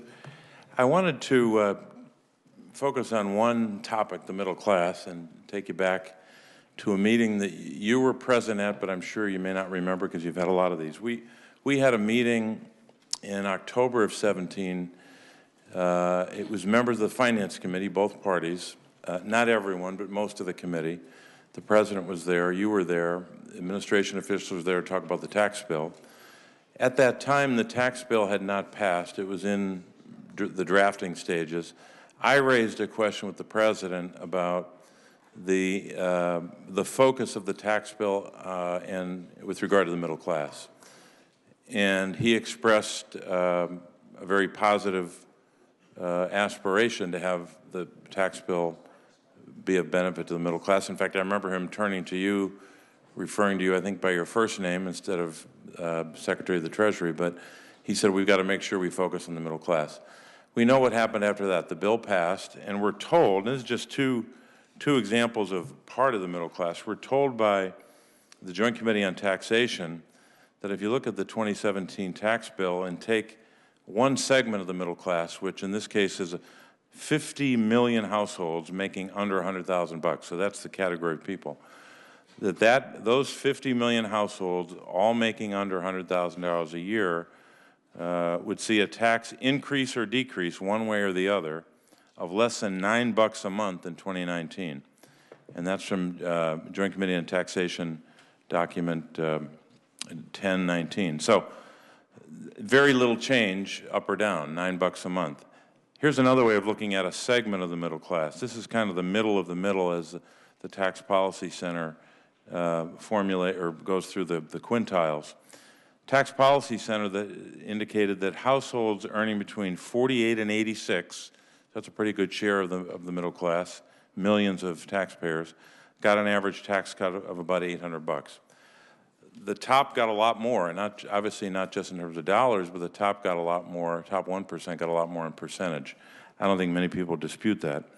The question I have is, when you track what the President and your team, or the entire administration was saying before the bill, after the bill, about what the impact of the tax bill was in the middle class, and then subsequently, Larry Kudlow was quoted on November 1st of 2019 talking about, a quote, tax cuts 2.0 on CNBC, saying, indicating that the at least intention, I guess, was to provide another tax cut. Can you tell me where is that? Is there going to be a tax cut that's real and substantial, I hope even transformative for the middle class? Or are we still going to see a tax bill that's very limited to $800 or whatever number a lot of the middle class got? Well, I'm happy to follow up and go through all the numbers with you, but on my numbers, the typical family earning $75,000 saw their tax reduced by more than $2,000, or what was typically by more than half. So I don't agree with your numbers that the tax cuts were not significant for the middle class. Well, I just say on that, just let me interrupt for 1 second. I think what you're disagreeing with is not me, but the Tax Policy Center, so that's fine. Well, I'm looking at the Tax Cuts and Jobs Act distribution chart, and again, I'd be happy to follow up with you and go through the specific numbers. I'm looking at Tax Policy Center numbers. We could look at other numbers. So I don't know which ones you're specifically looking at. Well, I would hope, I hope that's not your final answer.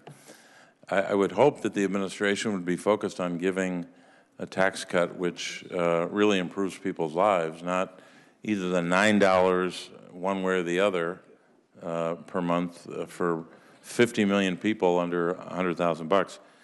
So that's one. And then let me just finish with one reference to, I think Senator Menendez was talking about jobs by way of comparison to administrations. I think the data shows that if you look at the first 36 months under President Trump, basically February 17 through January of this year, it's about 182,000 jobs per month. The last 36 months, so the same time period, last 36 months of President Obama's administration, that number is 224,000 jobs per month in those 36 months. So 42,000 more jobs under Obama, adding up to about more than 1.5 million more jobs. So I don't think there's anything wrong with the president trying to commend the work of his administration about job growth, but I think we ought to be clear that if he's going to constantly compare himself to President Obama, he ought to at least acknowledge that the last 36 months under President Obama was stronger than his first 36 months. Maybe month number 37 and up will be better, but I think that's what the record shows. Actually, I mean, the economy was not stronger. The economy was slower. And for regards to jobs, when you start with a higher unemployment rate, it's easier to create absolute more jobs. Well, you guys didn't walk into an unemployment rate of 10% either, which President Obama did. I'm just saying, I mean, again, I'm looking at a 4.5 versus a 3.5. Obviously, as you get down to low unemployment rates, it's harder and harder to create jobs without increased participation. Senator Thank you very Cassidy. much. Thank you for being here. 45QS is a program I'm interested in to incentivize carbon capture sequestration. Louisiana's geology is well suited for this, and then we have lots of industry that would therefore benefit and in so doing decrease global greenhouse gas emissions. We keep hearing that the guidance will be expected within weeks, but like weeks never, weeks past sort of thing. What is the current timetable of releasing this guidance, and given the short time frame that remains to capture the credit, can we be sure it will be released soon? Yeah, so let me just comment, and I know there's been delays on this. I'm not giving excuses. It's been coordinated with 2 other departments, the Department of Energy and EPA. I did review this as recently as yesterday. There will be guidance that's coming out in the next few weeks. My team has committed to that. And then there are other regulations that were supposed to come out in April that I told them they needed to have come out in March. So we are very focused on this, and it's an important issue. Sounds great, thank you. Electric vehicles, I'm sure you're familiar with the Treasury's Inspector General released an audit report in September finding 1, taxpayers improperly claimed $72 million in EV tax credits, and 2, the IRS does not have an effective process to identify and prevent these erroneous claims. And these have doubled in size in the 8 years since first reported.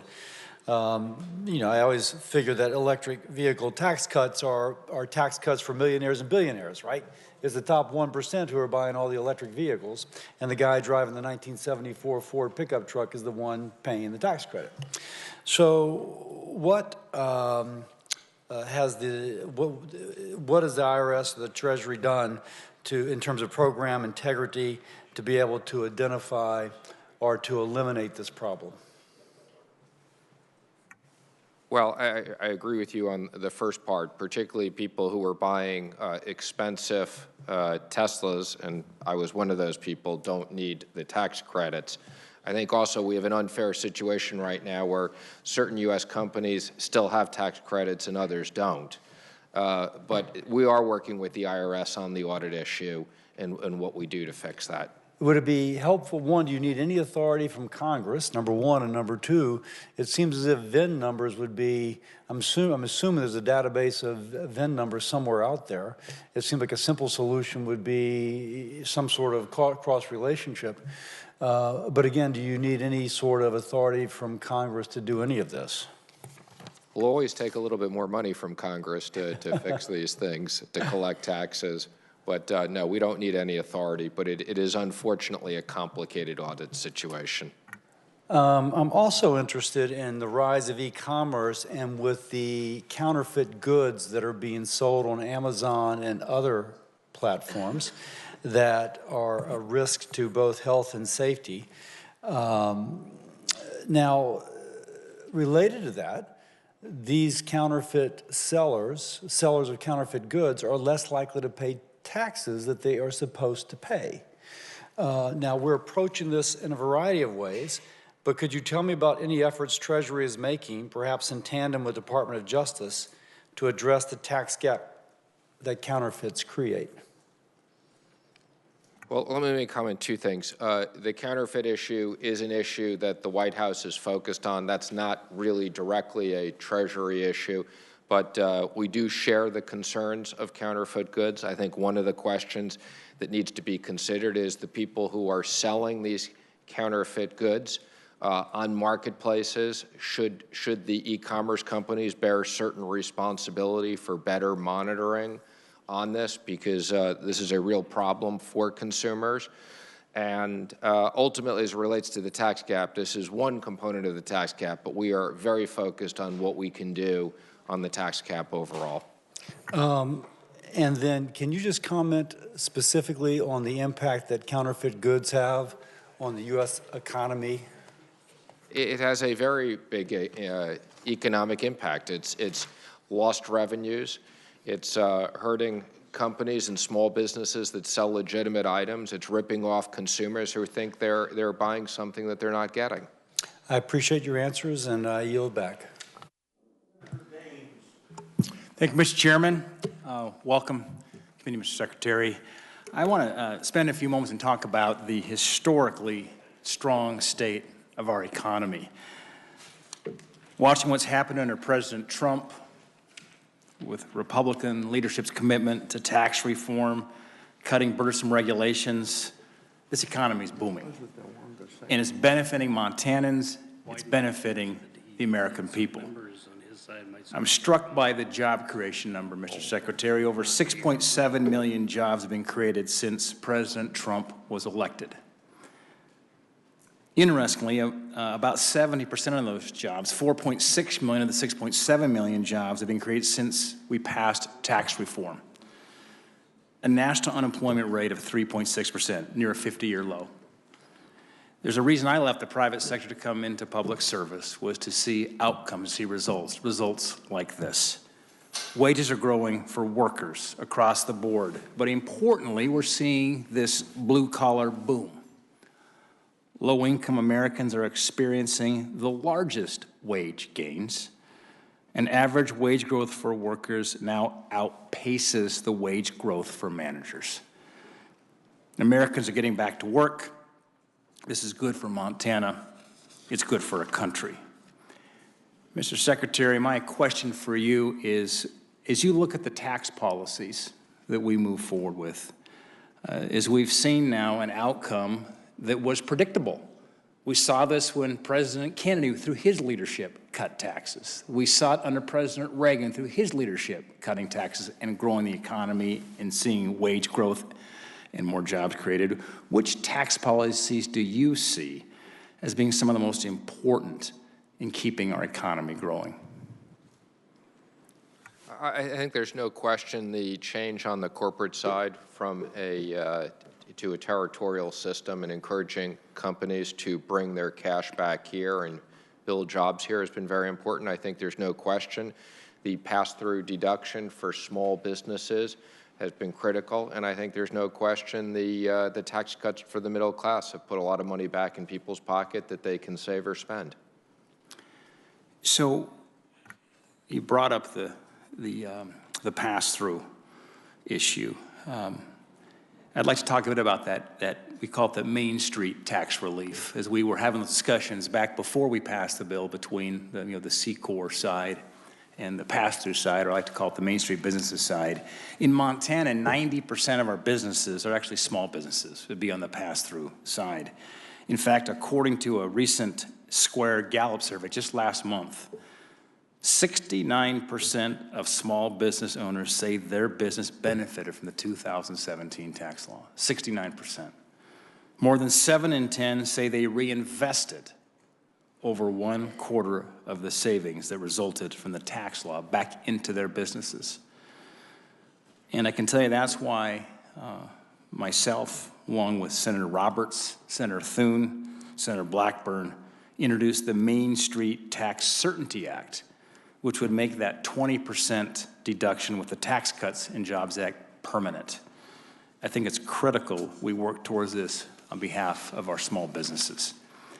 Question for you, Mr. Secretary, is how does making this 20% deduction permanent, as the President's budget proposes, help to increase business certainty and provide confidence for job creators to invest and grow their businesses? Well, as you've commented, those small businesses are the backbone of a large part of the economy, not just in your state, but in other states. And providing that tax relief gives those businesses more money to put back into their businesses, to hire additional people and go out and make capital investments.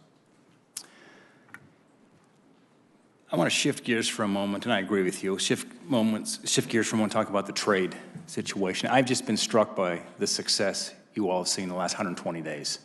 Remarkable. I was there in the White House with the President when he signed the historic Japan deal in October. In fact, I had a Montana cowboy hat in the room with me. One of my cow-calf producers, Fred Wacker from Miles City, was there. Followed then by the Phase 1 China deal. Followed then by the Canada and the Mexico trade agreements. The trade with these 4 countries over $2 trillion, as you know. If you stack rank the top 4 trading partners in the United States, you hit them all, 1, 2, 3, and 4. I applaud the focus. We've made great progress on trade. I want to congratulate you and the team to that end. I look forward to continuing to work with you in this administration to hold China accountable now for these existing commitments that have been made, and we get these Phase 2 negotiations completed, as well as what you're doing here now with the UK, with the EU, India, and other critical markets. Let's see how many more we can get done here before the end of the year. Thanks, Mr. Secretary. Senator Brown. Thank you, Mr. Chairman. Welcome, Mr. Secretary. I got word last night that Jessie Liu, who is, with whom we were going to do a hearing in banking for her nomination, she was inexplicably and suddenly withdrawn by the nomination by the President last night. When did you learn the President was withdrawing the Undersecretary of your department? I believe it was 2 days ago. 2 days ago. Can you tell me why her nomination was withdrawn? I think you know nominations are at the President's direction, and we don't comment when nominations, as a matter of policy, when nominations are withdrawn, which happen for a variety of different reasons at different times, why that's done. So you don't have any opinion or knowledge of why she was withdrawn? Again, what I've said is, as a matter of policy, the White House does not comment. I was just going to give you a second chance, Mr. Secretary. Prior to her position, you may know this, maybe you don't, I don't know, was she was U.S. Attorney for the District of Columbia. She was involved in the cases of 3 of Mr. Trump's convicted political operatives, Mr. Gates, Mr. Stone, Mr. Flynn.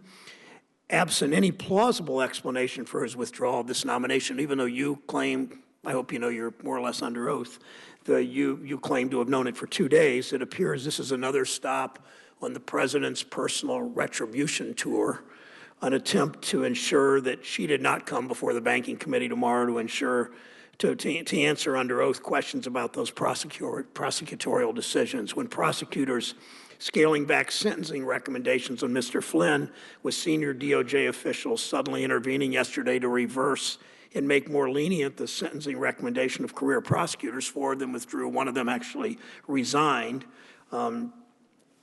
It tells us a lot. I mean, this personal retribution, this PR tour for the White House, this personal retribution tour the President's engaged in started with the prayer breakfast of all places, and then the East Room, and then his attacks on Colonel Vindman, mocking his accent, Senator Portman and I work a lot with the Ukrainian community, and I'm proud that so many Ukrainians have called America home, leaving the Soviet regime, and he was serving his country. The president mocks him.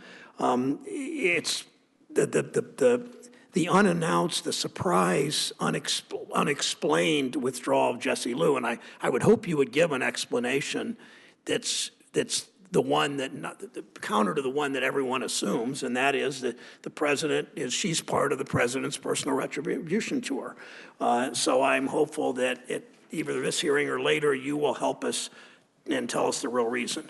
Mr. Chairman, I want to shift to another question Senator Wyden's been a leader on. I appreciate your response to the letter I sent you last month about the international tax regulations. Since I wrote you, the nonpartisan CPO revised its corporate revenue projections that over the next 10 years, they're projecting $110 billion less in revenue than previously thought. The report says CBO reduced its projection of the amount of income subject to tax under certain provisions related to international business activities. These changes, which lowered corporate receipts, reflect the implementation of the law. They've gone on. I'm most interested in the regulations affecting U.S. tax obligations of multinational corporations on their foreign income. Before Treasury issued these regulations, did Treasury do any analysis of how much revenue would be lost? Treasury doesn't do analysis as part of the regulations, but what Treasury does do is when we update the budget and there are specific regulations or technical changes, we do take that into account. So did you estimate how much, did you have any estimate about how much revenue would be lost by those regulations? Again, what I would say is now having reanalyzed those relative to the overall receipts, we don't think there are significant material changes. Well, 110 billion is pretty significant, and when you look at, I don't think they're hundreds of billions. Just to be clear, I didn't say hundreds of. I said 110. I don't think they're 100. Well, when the president, you do know this, when the president put out his budget Monday, after your tax cuts, about which you brag and always forget to mention, this should never happen during periods of economic growth when the budget deficit explodes the way it does, something that your administration doesn't seem to care about. The president goes to Davos, announces it, takes it back, then goes in his budget and makes huge cuts in Medicare, Social Security, Medicaid, and all kinds of things that matter to working class families while the rich in this country get richer, and that seems to be the way this administration seems to want to go. Thank you. Senator Cantwell. Mr. Treasury Secretary, we've had a chance before to talk about the problem that we have in the United States of America with the lack of affordable housing, and particularly wanted to ask you about the low-income housing tax credit. The tax credit has two different credits, 9%, which is mainly used for new construction of affordable housing, and 4%, which is used for new construction, mostly workforce and rural housing, rehabilitation of existing affordable housing. The 4% accounts for about 53% of all the affordable housing built in the United States. The tax credit writ large, like 90% of the affordable housing that is built with the tax credit, which means if we don't expand the capacity for the credit, we're not going to get more supply, and we certainly have a supply problem. So right now, the 4% credit is challenged because it's not really 4% because it's a variable rate. Right now, it's trading at 3.2%. So one of the things that my colleague, Senator Young, and I have been working on is making that 4% a floor, if you will, on the tax credit, a fixed rate. This would help us immediately provide more affordable housing in the marketplace by just the value of that credit being more determinant to those making these investments and getting the tax credit. So could you give me some feedback on that as the Treasury looks at this issue and whether you would support the 4% fix? We'd definitely be happy to work with you on that. And unfortunately, Senator Brown just left, but I was going to make the comment, we do care about affordable housing, and I'm hoping it's a different committee, but we can work on housing finance reform because affordable housing is a big component of that. But we would definitely be willing to work with you on the issue you just brought up. On the 4%? It's the easiest thing to do right now. We'd certainly appreciate the Treasury looking at a larger investment beyond just fixing the 4%. We think that the supply side of the equation clearly shows that we're not getting the job done across America for lots of different reasons, lots of different changes in demographics. And I think the thing that's clear is that the population who doesn't have affordable housing is costing us a lot of money too. That it probably 25% more to deal with the same population in emergency situations, hospital shelters, you know, incarceration. We agree with you. So getting this solution would be a big boost to, and I mean economies across the United States, because the rural communities are facing just as much of a challenge as the urban centers. So would like, if you could, give us feedback on that as well. I think I'm going to stop right there. Thank you, Mr. Chairman. Well done. I'm sure it's unusual for today, but yes, I am. Okay. Say Senator Toomey came back, so I'm going back up to the top of the list. Senator Toomey, go ahead. Thank you very much, Mr. Chairman, Mr. Secretary, welcome, and thank you. Let me just say off the top, I want to say I really appreciate the way you have consistently engaged in a dialogue with senators to, you know, I guess inform the judgment of the folks at Treasury in the implementation of our tax reform. I appreciate that ongoing dialogue. I think it's very constructive. Related to that point, you know, one of the things that I always thought was most constructive and pro-growth about our tax reform was moving to enabling business to fully expense capital expenditures in the year in which it occurs, rather than having these various depreciation schedules depending on the type of the asset. As you understand very well, for peculiar reasons, we have these expensing provisions phase out over time in the next several years. I've introduced, actually I'll be introducing tomorrow, a bill that will make those expensing provisions permanent and provide business with the assurance that they will be able to fully expense the capital investment that they make. My view is that that enhances, you effectively lower the after-tax cost of capital. Doing that means more gets invested. That means workers are more productive and end up getting higher wages. So just quickly, all right, I think I know the answer, but are you generally of the view that encouraging that full expensing is good for the economy? Yes, I agree. Okay, and that's related to that is the issue which we know around here by the acronym of QIP, which stands for the Qualified Improvement Provision. So this alludes to the technical error in the drafting of the tax reform by which improvements to leasehold improvements for business, instead of being able to fully expense them when they occur because of the drafting error, they have to be depreciated over very, very long periods of time, and that raises the cost for anybody making leasehold improvements. And as you know very well, retailers, especially restaurateurs to a very large degree, have regular needs to make substantial leasehold improvements, and that category of investment has, really unsurprisingly, actually had a negative impact while the rest of CapEx has grown. So I know you've been supportive of this, and I just want to ask you to continue to work with us to get this technical fix into the tax code as soon as we can. Yeah, let me just comment on that. I mean, I think both Democrats and Republicans acknowledge that that was a drafting mistake, that it wasn't intended to be a policy change. We unfortunately cannot fix that through our regulations. And I have constantly brought this up with members on both sides of the aisle. This should not be a Democrat or Republican issue. There is a segment of the economy that was unfairly hurt by this mistake, and this is our #1 request to get a congressional fix for. Well, I completely agree, and I appreciate your support on this.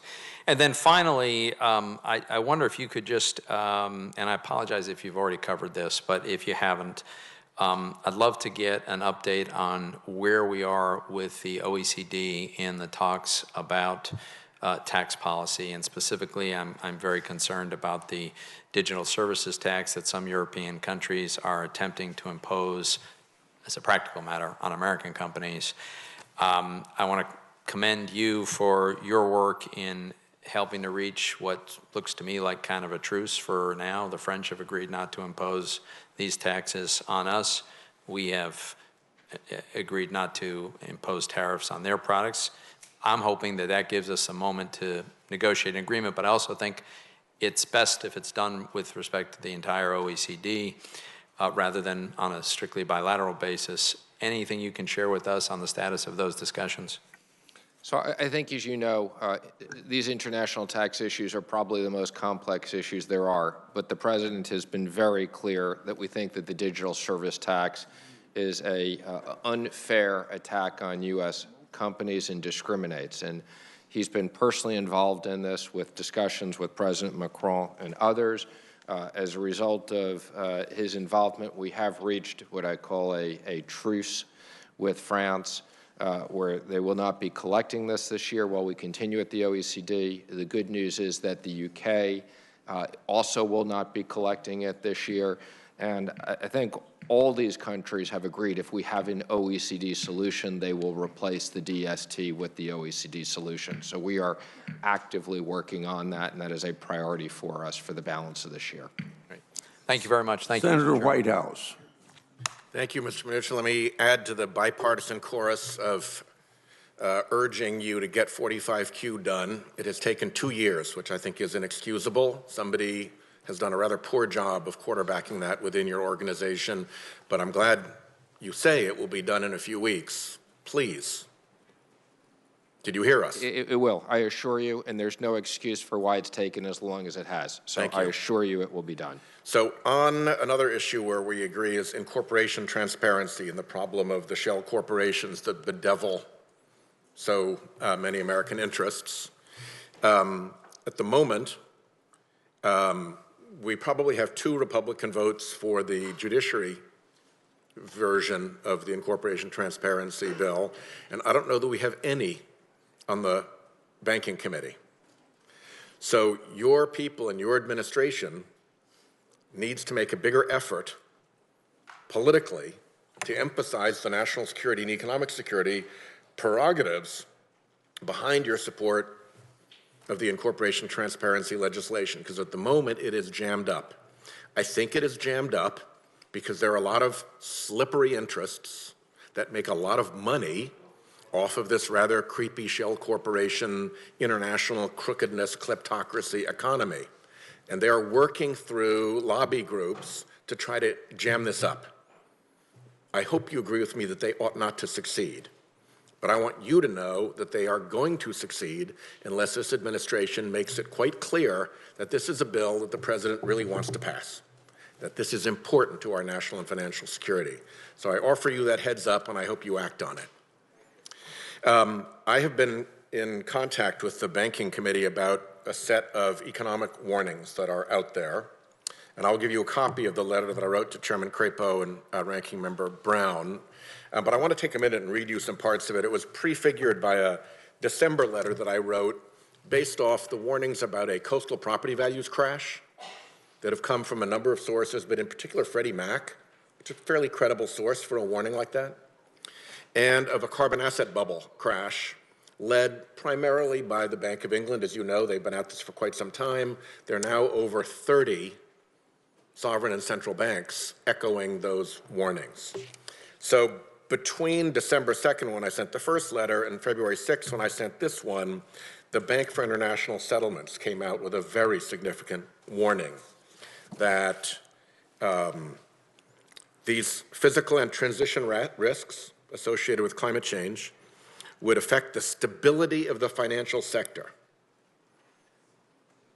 that they could be irremediable by ordinary methods. The impacts could be so great as to, here's their language, make quantifying financial damages impossible. That the effects would be, I quote them again, catastrophic and irreversible, that these climate-related risks will remain largely unhedgeable as long as system-wide action is not undertaken, and it emphasizes that this is a systemic financial risk. The terms systemic financial risk mean something fairly significant, do they not? They do. And it's a severe warning, is it not? The warning of systemic financial risk. Is it or is it not a severe financial warning that of a systemic financial risk? I'm not following what the question is. So I understand obviously what systemic risk is. And it's serious. Systemic risk by definition is serious. Thank you. That's all I needed to hear. Then we went on in that same time period to the BlackRock letter, in which CEO Larry Fink wrote, "Climate change has become a defining factor in companies' long-term prospects, that we're on the edge of a fundamental reshaping of finance, compelling investors to reassess core assumptions, and that in the near future and sooner than most anticipate, there will be a significant reallocation of capital." That's another pretty ominous phrase, is it not? That's his opinion. I don't take it as an ominous phrase, but yes. Well, it'll be interesting to see, isn't it? Well, it goes on. McKinsey recently warned that climate change could make long-duration borrowing unavailable, impact insurance cost and availability, reduce terminal values, and trigger capital reallocation and asset repricing. The World Economic Forum put out its Global Risks Report in the same month, listing the top 5 most likely risks facing the world over the next 10 years, and all 5 were climate-related risks. And last, sorry, Mr. Chairman, last, the Stanford Graduate School of Business report of January noted again that the financial risks from climate change are systemic, singular in nature, and that global economic losses from climate change could reach $23 trillion, 3 or 4 times the scale of the 2008 financial crisis. My question to you is, have you ever heard so many and such severe warnings from so many and such respected sources about a looming risk of economic crash? Ever? Well, let me just say, every time everybody agrees on financial risks, sometimes they turn out not to be the case, and when people don't see them, it's the worst that you can expect. There was a lot of discussion on this issue when I was at Davos. I will say it's something that both at an international basis and at the FSOC we continue to talk about and monitor. I think one of the big questions is, how does technology change over the next 20 years, and what is the cost of carbon recapture? There's a lot of very extremely interesting potential technologies that will reduce the cost of carbon recapture quite dramatically. Before I call on Senator Sass, I want to say, since I'm a partner with Senator Whitehouse on beneficial ownership, I want to thank you for your support, and I hope you can talk loudly about it, because we have to overcome a lot of special interests to get that thing passed. Senator Sass. Thank you, Chairman. Thank you, Secretary, for being here. Let's talk about China a little bit. We had Chairman Powell at the Banking Committee this morning, and when he was asked a series of questions about the coronavirus, he said that it was, not quoting here, but paraphrasing, that it was too early to tell if the public health event would materially change China's economic relationship with the rest of the world. So I think I have 2 questions about that for you. The first is, do you agree that it's too early to tell what the impacts of coronavirus are going to be? But more significantly, what kind of data would the Treasury Department be looking for to see the earliest signs of whether or not China may be undergoing some sort of changed relationship with the rest of the world? Obviously, it's going to overlap with a bunch of trade questions we should explore. Well, let me just say, Chair Powell and I have spoken about this recently, and I think we both share similar views. So anytime you're modeling something like this, you have to start with what the impact is of the virus and the way it's spreading. I think on the one hand, there are certain aspects of it that are much more concerning than SARS. On the other hand, I think China started dealing with this much earlier. So I think that the scientific data, when we have another 2 to 4 weeks worth of data, we'll have a much better ability to extrapolate this. There's no question it's having a significant impact in China. To what extent the virus spreads, the rate it spreads, is something we're obviously monitoring very carefully. And to have economic impacts of this, I think we need another 3 to 4 weeks of data to be able to extrapolate in a more specific way. Thanks, and I appreciate your point that they have tackled this earlier than SARS, but we should just have a shared understanding in this room and in the broader USG context that this disease, 9-ish weeks old, got no attention for over 5 weeks from the Chinese Communist Party because they have this myth that Chairman Xi can preside over China. I think their language at their most recent party conference was from east to west, from north to south, across all sectors of the economy. He is functionally all-knowing. Well, if you believe that kind of BS, then obviously you would need to hide the emergence of a global pandemic because 1.4 billion Chinese, 90 million members of the Communist Party, and as he consolidates more and more power at the top, this myth that he's able to centrally plan everything that happens in their civilization means if you have something horrible, a natural disaster like a disease, the Communist Party essentially becomes a great incubator to spread that disease by lying to your people about the competence of the leadership. So they may have addressed it faster than SARS. They still addressed it way too late, and there are people both in China and beyond dying because of the malfeasance and maladministration of the Communist Party. Could you distinguish a little bit between what you see as the victories of phase 1 on the China deal that are real and what you hope could be the most front-end realizable goals in the phase 2 agreement, and how you see that timeline, please? Well, I think the phase 1 agreement is quite significant. It's the first time that there's been serious commitments. It's everything from forced technology issue, patent protection, agricultural structural issues, financial services issues, currency provisions, and a real enforcement provision. So I think they're quite significant. Obviously, our biggest focus is implementing phase 1. That, to a certain extent, has slowed down given the virus as expected. And I think phase 2, the good news is Ambassador Lighthizer and I have the entire phase 2 chapters dealt with. And we've said we may roll them out as phase 2, A, B, C, D. It doesn't necessarily have to be a big bang, but we know what we want to get in phase 2. When you say you have those chapters dealt with, if you looked at phase 2A or whatever the piece, it's the earliest batch. What's the earliest and the worst case scenario timeline you envision? We really haven't determined that. I mean, the president's been very clear. He wants us to execute on phase 1. He wants us to make sure as we move to phase 2, we get what we need to get and doesn't want to set arbitrary timelines. So I think, as you know, the president kept significant tariffs on to create an incentive for them to do phase 2, and those won't be reduced until we do that. Thanks. You mentioned that there have been real commitments about IP theft and forced technology transfer in phase 1. I want to start by saying I've got a lot of skepticism of whether or not the Chinese government will keep their commitments, but I applaud the president for having been one of the first people to push on the fact that China's been a bad actor and that we needed to shine a brighter spotlight on them. So I applaud the president for having done that. But it's also the case that they've made pledges many, many times in the past about IP and technology that they haven't kept their word on.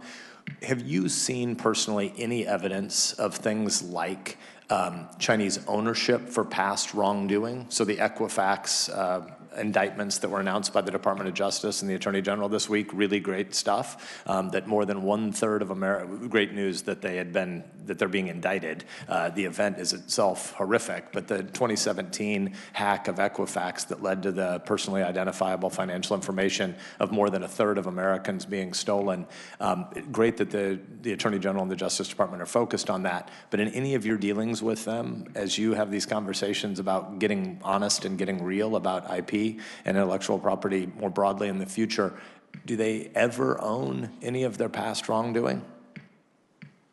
Well, let me just comment, obviously, the Equifax thing, which is obviously quite concerning, and that's a law enforcement issue, so we have not had specific discussions with them around Equifax. I will say that as it relates to specific technology things, I think there is a legitimate interest internally in China by a large group of their area that they want to put these protections in place because they realize their economy can't move forward without them. Now, as you said, there's been commitments they've made in the past.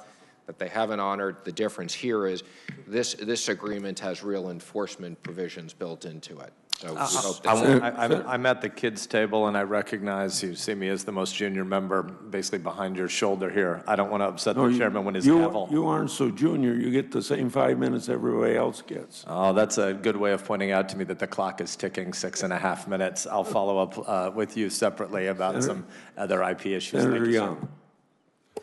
Thank you, Chairman. Thank you, Mr. Secretary, for your service for being here today as well.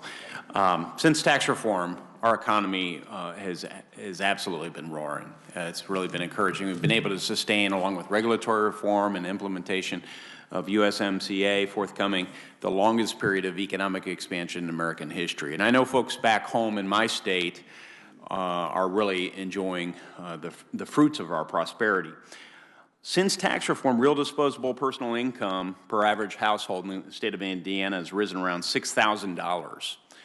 Moreover, average hourly earnings have grown at a rate of 3% or higher for 16 consecutive months, with the largest wage gains concentrated in the bottom quarter of the wage scale.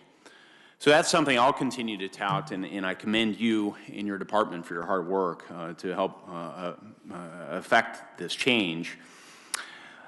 As you know, Mr. Secretary, there are skeptics still, despite these hard numbers of the Tax Cuts and Jobs Act, who are trying to draw attention away from our outstanding economic results and push concerns of stagnant wages.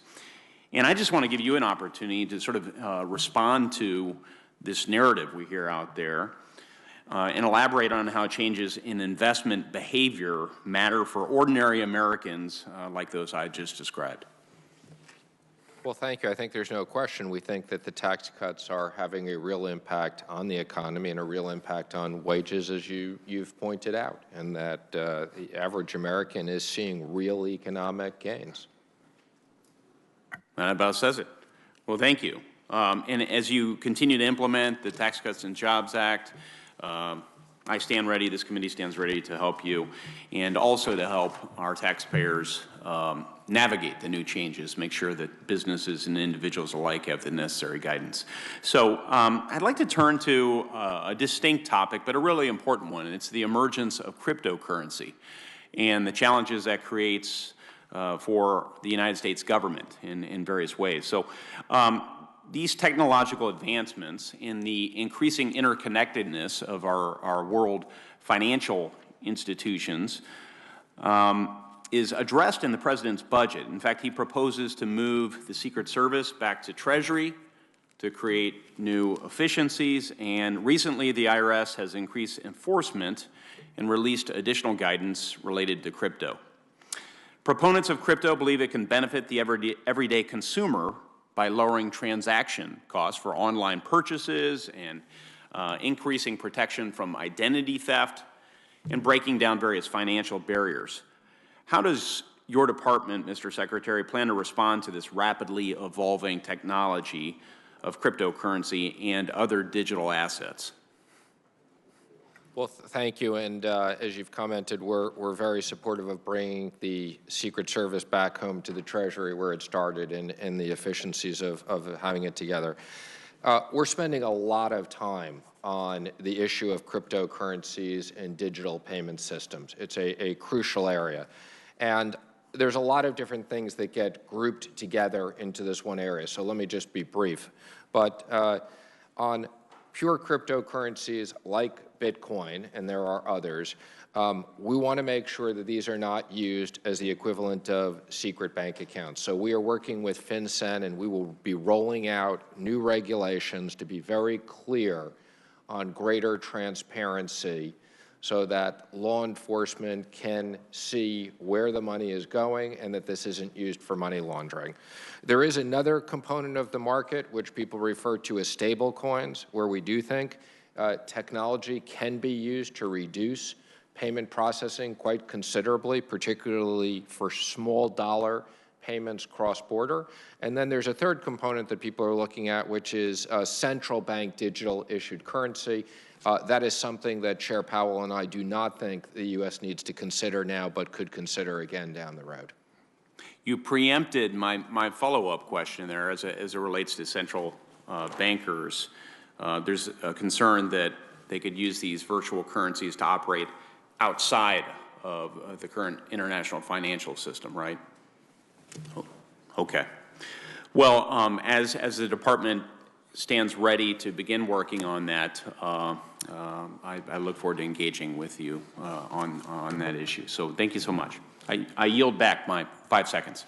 All right. Mr. Secretary, here's where we are. The chairman had to be out of the room for a couple of minutes, so Senator Thune is going to ask his questions. I have one additional area I want to explore with you. It should be quickly. Appreciate your patience, and we'll recognize Senator Thune, and I think the chairman will be back.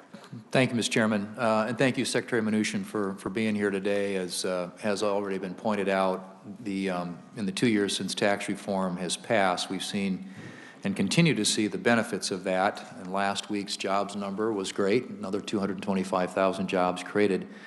And probably most importantly of all is just the annual hourly wage growth that we've seen has been north of 3% again, and for 18 months now in a row, and unemployment at 4% or under for 23 months in a row. So these aren't blips on the radar. These are they mark sustained progress and a fundamental shift in the trajectory of the economy, and an era where lackluster growth is no longer the new normal. And so we believe the policies that are working, we want to continue to make life better for American workers, and I hope that our friends across the aisle will put partisanship aside and join us in creating even more opportunities for American workers. And one way to start, of course, would be to very thoughtfully engage on some of the proposals that you have put before us today. And before I get to my question, I want to mention, too, to thank you for your efforts to thread the needle on the 199A regulations and ensure that the grain glitch deal that we struck with stakeholders is clearly reflected in those regulations. So thank you for your attention to that.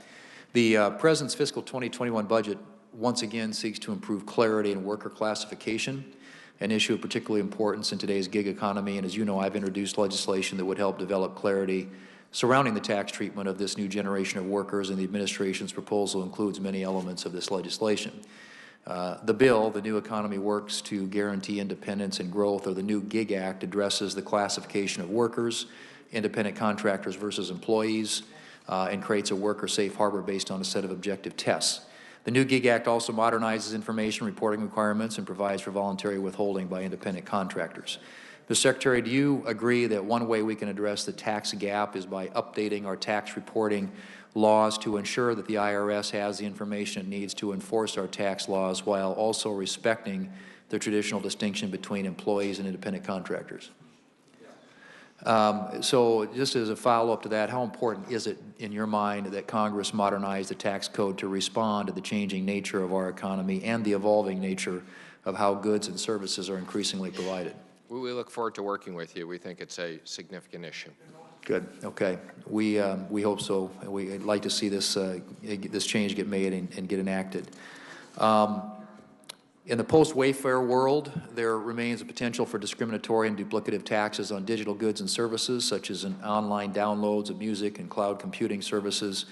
And while my home state of South Dakota was careful in the way it crafted its sales tax law, the potential for multiple and discriminatory taxes levied on these types of goods and services could threaten the growth and innovation of this important sector of the economy, something that I have worked with the ranking member Wyden on in the past, and we've introduced the Digital Goods and Services Tax Fairness Act, a bill which would provide some rules of the road, if you will, for taxing digital goods and services, and it establishes a framework across multiple tax jurisdictions.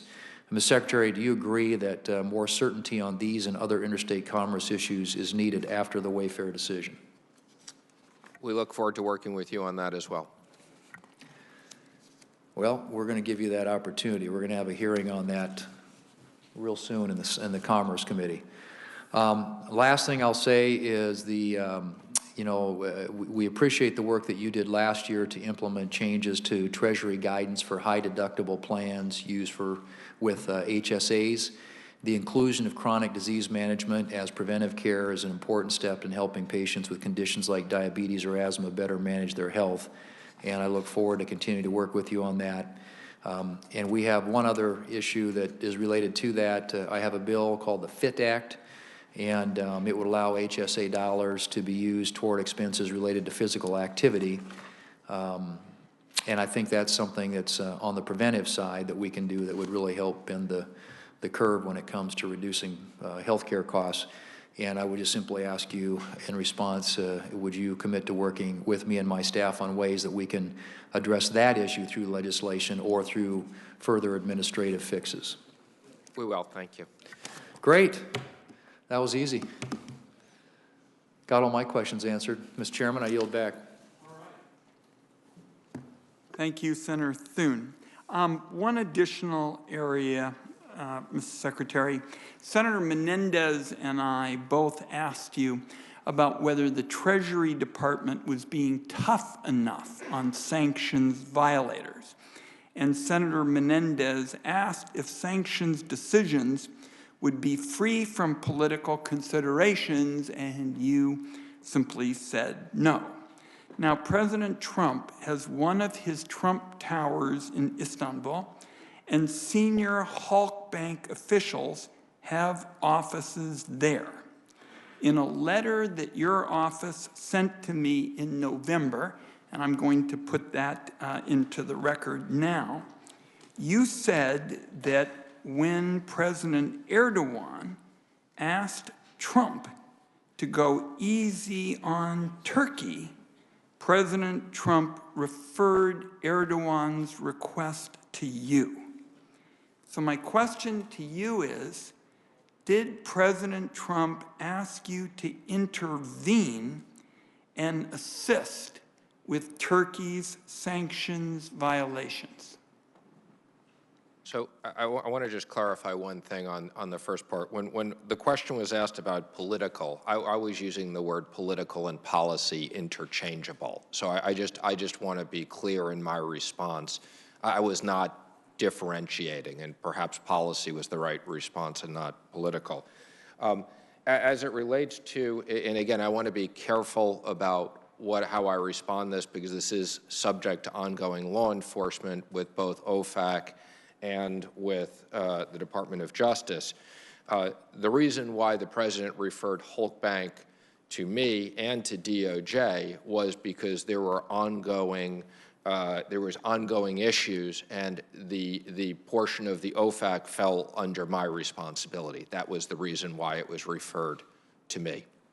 So my question is, did President Trump ask you to intervene and assist Turkey with their sanctions violations? He didn't ask me to intervene. What he asked me to do was to, again, he knew that I was responsible for overseeing the OFAC provision of it, okay? And again, I can't go into the specifics of the investigation. Again, this was a sanctions violation, as you're aware of, as it relates to Hulk Bank. And it would not be irregular for us to talk to government officials, specifically where there are areas under my responsibility. Well, you told me that there were 7 meetings. Now, I know enough, having served on the committee, the Treasury Secretary is a pretty busy fella. 7 meetings, what happened at these meetings? Well, I just want to say, my calendar public, so there's no surprise. I assume the 7 number is correct, but again— That's what you told me. But again, I meet with finance ministers, I meet with world leaders, with the president on a constant basis. So many of these discussions had nothing to do with sanctions issues or Hulk Bank issues whatsoever. They had to do with both financial issues. We were having trade discussions with Turkey. We were having discussions around foreign policy issues. We were also having other foreign policy discussions. So again, these were not, I don't want to in any way imply that these were all Hulk Bank discussions whatsoever. Almost at every G20 we've been at, we've met with Turkey on a regular basis, on a bilateral basis. Okay, we'll leave it at that for now. Some meetings were about Hulk Bank and some were about other matters based on your last answer. Thank you, Mr. Secretary, for your testimony today on the President's fiscal year 2021 budget. We're going to ask members on both sides of the aisle, I think the staff knows, to submit any written questions for the record by close of business on Wednesday, February 26th. And with that, the hearing is adjourned. Thank you very much.